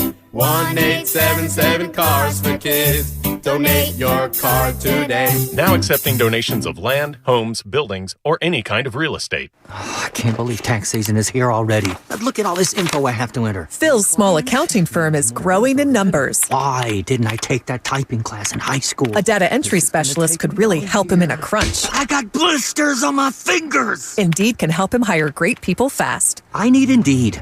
Indeed you do. You can schedule and conduct virtual interviews all from your employer dashboard. Visit Indeed.com/credit and get $75 towards your first sponsored job. Terms and conditions apply. Whether you own a local business or a global one, you know that these days, generating growth is a challenge. By teaming with Bank of America, you'll not just stay ahead of the curve, you'll move it. With access to experts, award-winning insights, and business solutions so powerful, you'll make every move matter, locally and globally. Visit bankofamerica.com/banking for business to learn more. What would you like the power to do? Copyright 2023 Bank of America, N.A.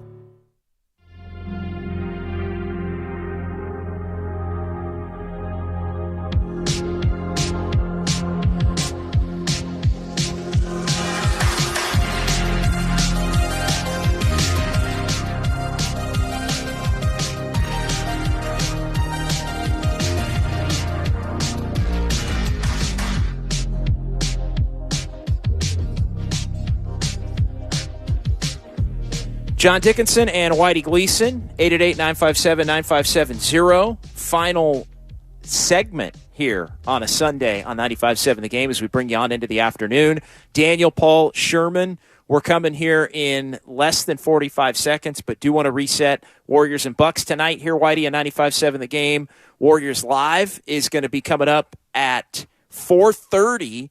Join me for that one, and then after the ballgame, Warriors wrap up. No Giannis for the Bucks as he is out with the hand soreness, which has kept him out.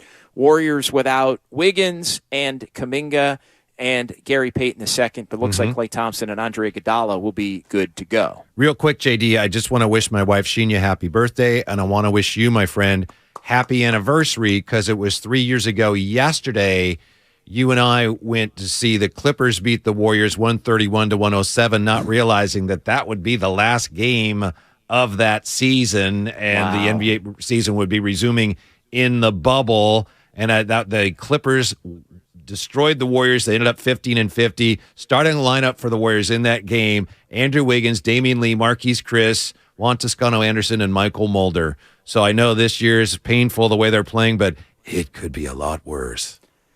Yeah, it could be a lot worse, and we witnessed that. And, 3 years ago today was basically the day that everything shut down worldwide. It was the 3-year anniversary of the Rudy Gobert game in Oklahoma City that led to the pause that lasted all the way until the end of July. And, the Warriors would not play a game for 9.5 months after that game on March 10th of 2020. All right, back to the phones we go. Final segment. Daniel in Berkeley up first here on Warriors This Week. What's going on, Daniel? Okay, I'd like to add to the discussion of Steve Kerr. First, I want to preface it by saying that I like Steve Kerr. I think he's a great coach. I think he should be, he's always been appreciated for what he's done, winning 4 championships. But I came here to criticize him, not to praise him. Okay. First, I don't think he's bad at developing players. I think if he could be criticized, it's for the choices he's picked. You know, over the last 5 years, many of the players, each time he says that they're going to really help the Warriors, they haven't. So whether it's him or the staff, I think that can be criticized. Another thing I'd like to say about Steve Kerr is that I feel he has enabled Draymond. He has enabled the turnover problem. These are problems which can be solved easily if you give consequences for your players. I I mean, his statement that, this is the way we play, and so therefore when you play like this, turnovers go along with it. Only partially, but not to the extent that they do. So I hold him responsible for that, for enabling this to continue. And it's getting, it's continuing, maybe even getting worse.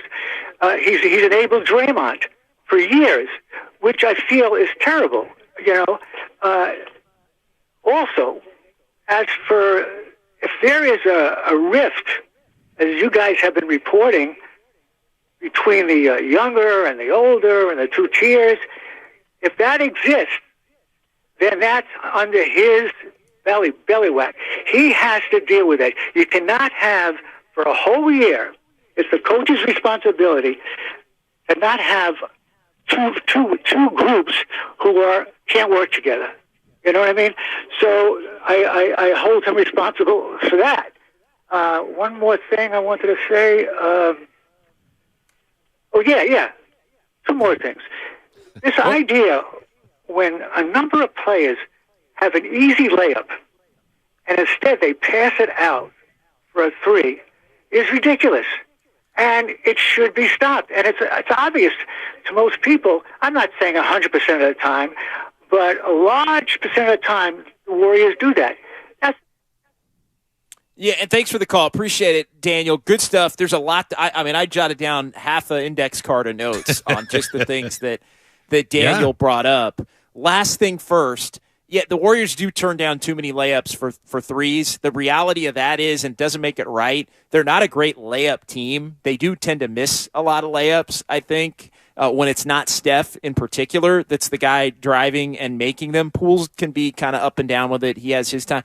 But I think it is the numbers and the analytics and the 3 versus 2 and wanting to take as many shots. Like, I think that has been part of the plan from day one, that they want to take more threes, Whitey, than they had in the past because they felt it would actually give them more margin for error. I think on some nights it has worked that way. I think on other nights, trying to take all the threes and turning down 2s for threes has actually worked against them because it has led to some bad shots, and it has led to bad shots which have further allowed an already bad defense to deteriorate even more. I got a bunch of other notes. I'm going to let you jump in, and then we'll come back to it and try and get to everything before we go back to the phones. A lot of teams do that now. I know that the Warriors may be guilty of overdoing it. I think for anyone who's watched basketball for a longer period of time, and I certainly I'm in that group. You may be, JD. I don't know, but it is jarring because there was a time when you'd get benched if you did that, and now teams do it routinely because, as you say, the analytics suggest,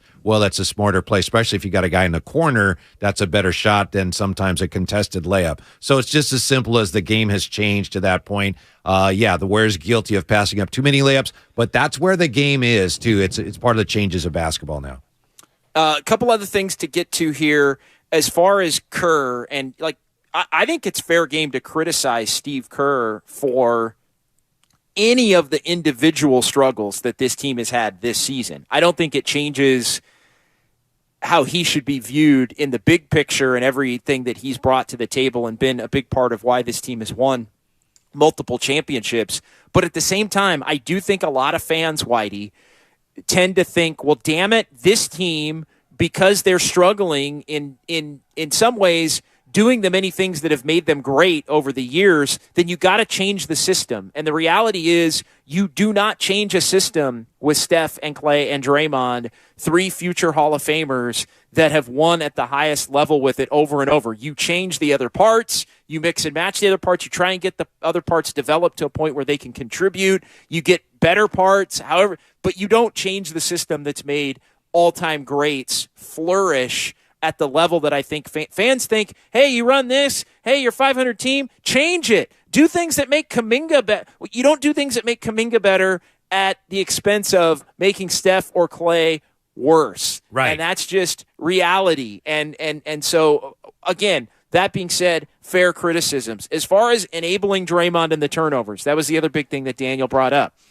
The ship sailed on enabling Draymond in 2016 in Oklahoma City in the locker room there. February. Where, I mean, and you know, they didn't suspend him off of that. He gets suspended in the finals. we all know the story. We don't need to belabor it at this point, Whitey, at that point, but you can't unring the bell.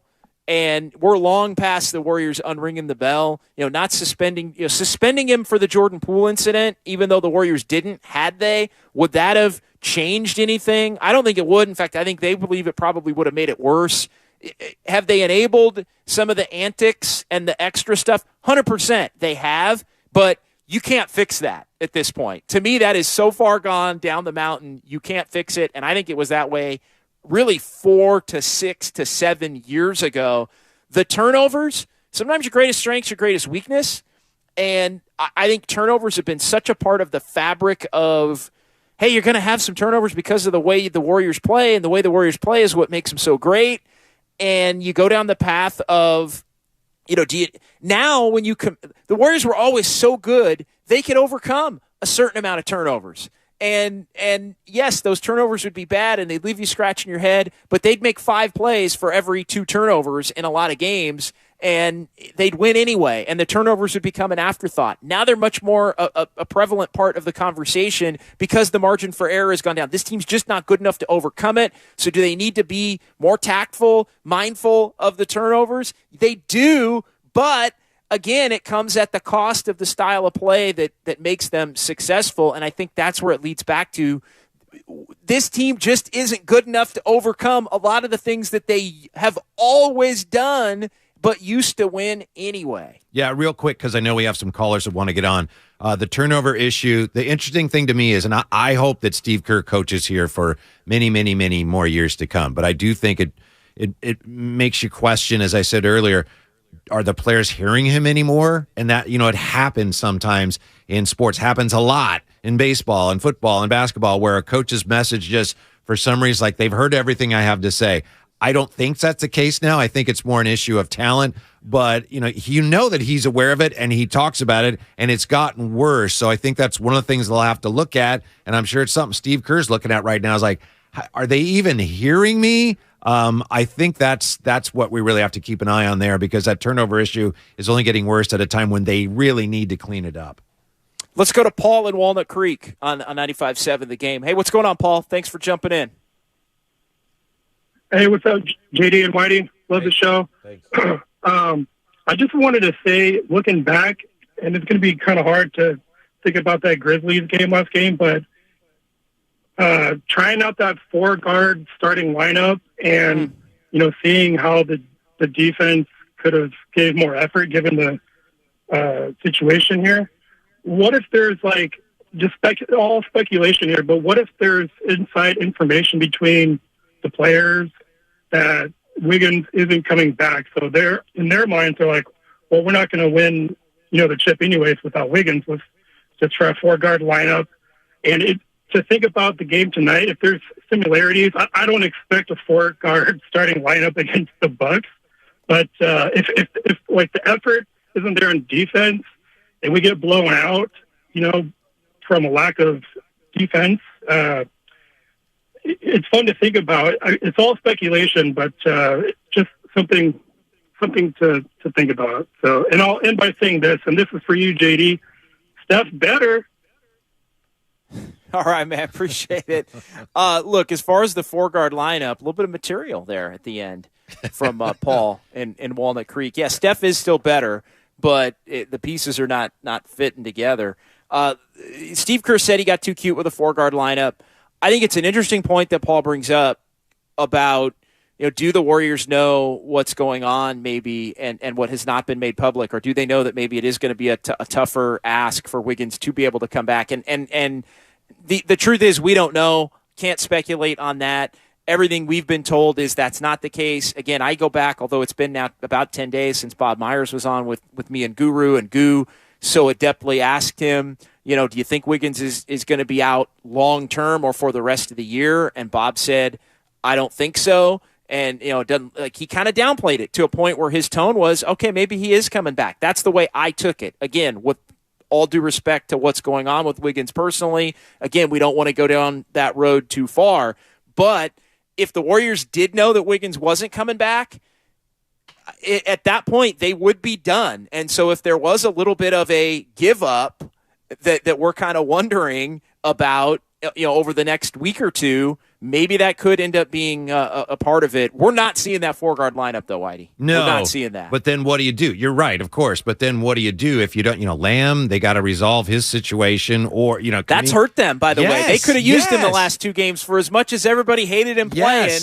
They could have used him, especially with Kuminga out now. That's my point. You really need him. So what do you, if you have no Kuminga, no Lamb, no Wiggins, JaMychal Green's got to, quote unquote, step up. I don't know, but let me just ask you this about Wiggins. I hope you don't mind me asking you this. Sure.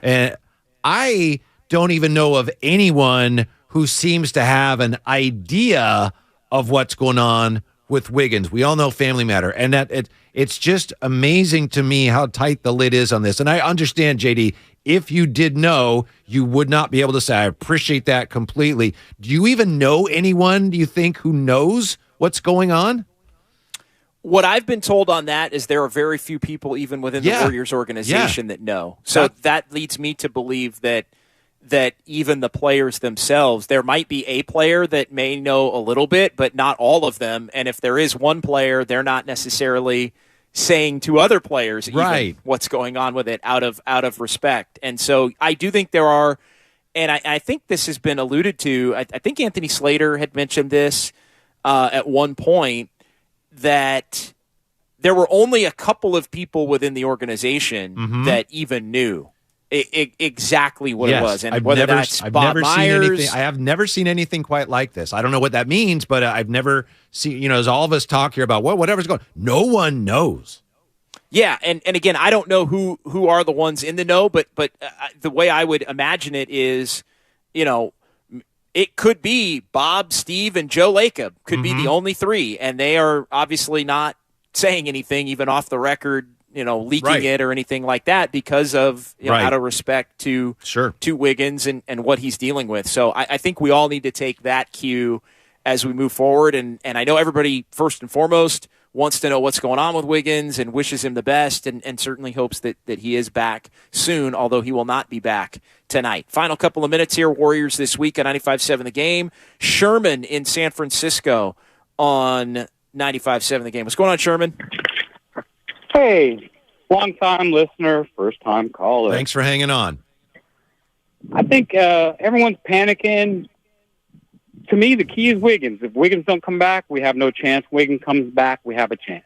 He brings so much. He brings defense. He brings rebounds. He brings scoring. And when everyone's talking about trading, there's 4 people on this team you cannot trade. Obviously, it's Curry, Looney, DiVincenzo, which no one mentions. This is a solid pickup. And then, to me, Kuminga. He had that stretch of 16 points, 8 rebounds. He's the only guy on the team who can play bully ball. He can get his shot when he wants to get his shot. If he has to bully somebody over, he can do that, and he can be right at the rim. So you just got to give him a chance. He's only 20 years old. He's going to get better defensively, and he'll get better as he matures. He hasn't even played basketball for that long. To me, the key in the turnovers, obviously, it's Poole. I mean, the guy is a human turnover machine. He turns the ball over. No one's even around the guy. Kicks the ball off his foot. He does these spins. Fundamentally, in my opinion, he's not very sound. He's not a fundamentally sound basketball player. Thanks for the call. I would not say that my 4 for sure keepers are Curry, Looney, DiVincenzo, and Kuminga. And I haven't mentioned DiVincenzo because I've just accepted the fact that he's played well enough to where he's going to opt out and be gone. Yeah. And the Warriors will be a victim of the fact that he was a really good find and cost-effective find that they're going to be unable to financially retain in the offseason. To me, it's still Curry, Clay, Wiggins, Draymond, and Looney. I think it's those 5. I think beyond that, we'll see what happens with Draymond, and then that is the core, the stabilizing force behind this franchise. You obviously need to keep Steve Kerr and Bob Myers. I think beyond that, you look at Poole, you look at Kuminga, DiVincenzo's probably gone, and you see where you can maybe change things up as far as some of those bench players go to maybe bring in a little bit more depth that can help play better with the championship core. That's been the issue this year, why they know we're up against it final minute. But the issue this year, as this thing plays out, yes, home road, yes, defense has been bad, but it's also been this team just has not been built effectively and efficiently when they've been closer to whole. Maybe built better to hold up without some guys, including Steph, but they got to get better with the core to be able to get through a regular season and be able to make a playoff run. As long as you're dealing with the luxury tax implications, and every year you're going to be looking for an Otto Porter Jr., a DiVincenzo. They're not going to be here long term, and they've 2 years in a row they've hit on those guys, but it's going to be tough to keep doing that. That's just the reality of it. As far as tonight goes, JD, they have not won a game yet since Steph Curry came back, so they're due. They're due for the W tonight back at home. They're due. They're back home, and Warriors Live's coming up at 4:30. No Giannis for the Bucks in this one. Whitey, great 3 hours. Really appreciate it, my man. Yep. I think we should do it again next Saturday. I can't wait. Yeah, can't wait. And for the remainder of this season as well here, hopefully it's a more extended run. For Craig Valentino, I'm John Dickinson. Fox Sports Radio coming your way next. I'll be with you from Chase at 4:30 right here, 95.7 The Game. Did you know that most people wait 6 or 7 years before they buy a new TV? That's a lot of time in front of one TV. So why not get one of the best sets for the next 7 years, like one of the top-rated Samsung, LG, or Sony models? Too expensive? What if you could get up to $1,000 trade-in for your old set? Who would do a stupid deal like this? Right now, at Video Only, you can get big bucks for your old set as a trade-in and a hot price on the new models. Don't be sorry. Check out Video Only. Cashback is not available on gas in New Jersey and Wisconsin. This is Matt Crowder live at the gas station on 41st Street reporting on those skyrocketing gas prices. Excuse me, miss. Are you buying less gas now because of the high prices? Oh, I never pay full price for gas anymore. I just use the free Upside app that pays you cash back for every gallon of gas you buy. Wait a minute. Are you saying you actually get paid cash when you buy gas with the Upside app? Yes, I get real cash back every time I buy gas. Well, does that actually add up to anything? I've made around $200. Wow. Well, there you have it. Stop paying full price for gas. Download the free Upside app and get real cash back every time you buy gas. This is Matt Crowder Radio News Network. Download the free Upside app now to earn real cash back every time you buy gas. Use promo code LANE for an extra 25 cents a gallon bonus on your first tank. You can cash out anytime right to your bank, to PayPal, or any gift card for Amazon and other brands. Just download the free Upside app and use promo code LANE for a 25 cents a gallon bonus on your first tank. That's code LANE. 1-877 Cards for Kids. KARS Cards for Kids. 1-877 Cards for Kids. Donate your card today. 1-877 Cars for Kids. KARS Cars for Kids. 1-877 Cars for Kids. Donate your car today. With car prices at an all-time high, our donors are now getting highest receipts ever. Donate at carsforkids.org, and your car can be picked up tomorrow. 1-877 Cars for Kids. KARS Cars for Kids. 1-877 Cars for Kids. Donate your car today. Now accepting donations of land, homes, buildings, or any kind of real estate. Hey, this is Johnny Mosley with Saturday's Toyota Tahoe Report. It's going off up here. Buckle up for what's shaping up to be a legendary day. Thanks, Johnny. Snow is likely today as temperatures dip down below 40 degrees. As we head into Saturday night, more snow is expected. The chance for rain and snow continues through Sunday and all next week. This report has been brought to you by your local Toyota dealers. Check out Toyota's full lineup of mountain-ready, all-wheel drive vehicles. Toyota, let's go places. Find what you love at the Mila Innovation Center at Friedman's Appliance in Pleasant Hill. Out of your dreams and into your kitchen, select the qualifying built-in kitchen appliance package that's right for you. With unrivaled technology and luxury-grade quality, when you bring home a Mila, you are bringing home true innovation. Now, for a limited time, save up to $2,100 with the purchase of a qualifying Mila appliance package. Visit the Mila Innovation Center at Friedman's Appliance in Pleasant Hill or at friedmansappliance.com. Join us at Odyssey as we all do our one thing, together millions of things for our planet. For spring cleaning, make your own cleaning products from baking soda and vinegar. When we each share our one thing, it becomes a million things for our planet. What's your one thing? Meet Joe A., Hi. Joe B. Hello. And Joe C. What's up? 3 everyday Joes perfecting their banking with Chase. Joe A is locking his lost debit card with the Chase mobile app. Joe B is cruising toward his new ride with Autosave. And Joe C's Chase banker is helping him budget to go back to school. Tools that help protect, support for what's next. One bank that puts you in control. Visit chase.com/checking. Chase, make more of what's yours. Chase mobile app is available for select mobile devices. Messaging and data rates may apply. JP Morgan Chase Bank, N.A. member FDIC. This world has its limits, but in the all-new, all-electric Nissan Ariya, you've got a world of possibilities. You can leave it all behind in serene interiors, or you can go after it with available e-Force all-wheel drive. Go your way in the all-new, all-electric Nissan Ariya. Nissan Ariya with e-Force not yet available for purchase. Expected availability early 2023, subject to change. e-Force all-wheel drive is an optional feature. e-Force cannot prevent collisions or provide enhanced traction in all conditions. Always monitor traffic and weather conditions. Tune in to 95.7 The Game for Warriors Live, 60 minutes before tip-off of every Warriors game. Brought to you by Xfinity. Supercharge your home with supersonic Wi-Fi. Unbeatable internet, only from Xfinity. You're listening to 95.7 The Game, KGMC-FM at HD1 San Francisco. Always live on the free Odyssey app. And here's what you need to know. Selection Sunday Eve in college basketball. Several conference tournament games taking place today. Even a couple of teams have punched their tickets into March Madness. The MEAC tournament final had Howard edge out Norfolk State 65-64 as they are going dancing. Vermont beats UMass Lowell 72-59 in the American East Conference Championship final as Vermont is going to March Madness. Several other semifinal games have also concluded. In the SEC, it's Alabama pulling away from Missouri 72-61 as they advance to the SEC Championship game. In the Big Ten, it's Purdue blowing out Ohio State 80-66. The Boilermakers advance to the Big Ten final. In the Atlantic 10, it's VCU beating St. Louis 90-78. And a couple of games, the semifinal games in the Ivy League. Princeton over Pennsylvania 77-70. Yale blowing out Cornell 80-60. I'm Kevin Wyatt. Fox Sports Saturday is up. Yeah.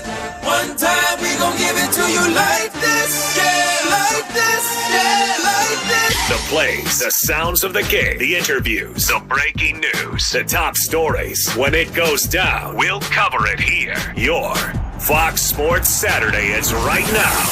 Y'all gon' make me lose my mind. Live from the TireRack.com studios of Fox Sports Radio. Here's Steve Hartman and 5-year NFL veteran Bucky Brooks. Oh, yeah, living the dream once again here on a fabulous Saturday. This is Fox Sports Saturday, and we are broadcasting live from the TireRack.com studios. TireRack.com, we're going to help get you there.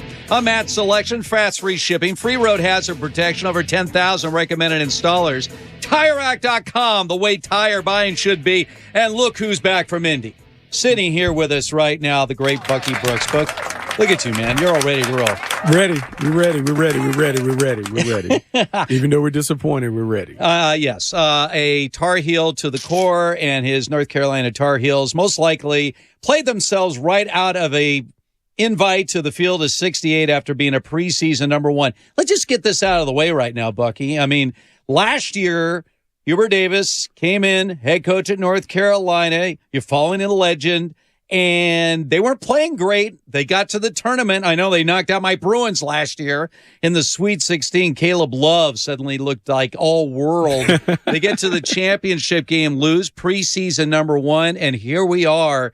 And they're not going to make the field of 68. How do you we feel don't know about that for sure yet. We don't know that for sure. I don't see them as first four out. You never know. down. Look, I see all the things. You never know. Our net ranking is 44. We don't have any notable wins, but we're still Carolina. So maybe, just maybe, they give us a pass to get into the tournament. Yeah, I mean, we did beat Virginia. By the way, I should talk, being a UCLA guy. We had one of those years once where almost everybody said we were not going to make the tournament, maybe into the first four type of thing. And then the brackets came out. Not only did we make the tournament, we got an 11 seed without having to play in the first four, knocked out the 6th seed in the first round. See? The 3rd seed lost to the 14th seed. We play the 14th seed, beat them, and the next thing you know, we're in the Sweet 16. See? It could happen. That's the tournament. That's the thing. I'm just hoping that Joe Lunardi is not right. I know he's been bashing my guys. It makes for nice fodder, kind of that soap opera. Are the Tar Heels in? Are they out? Click, click, click, click, click. So now you got to click and read all the stories and all that other stuff. And so what I'm hoping is that we somehow find a way to get in. And then when you get in, you dance like everybody else. And much like the story that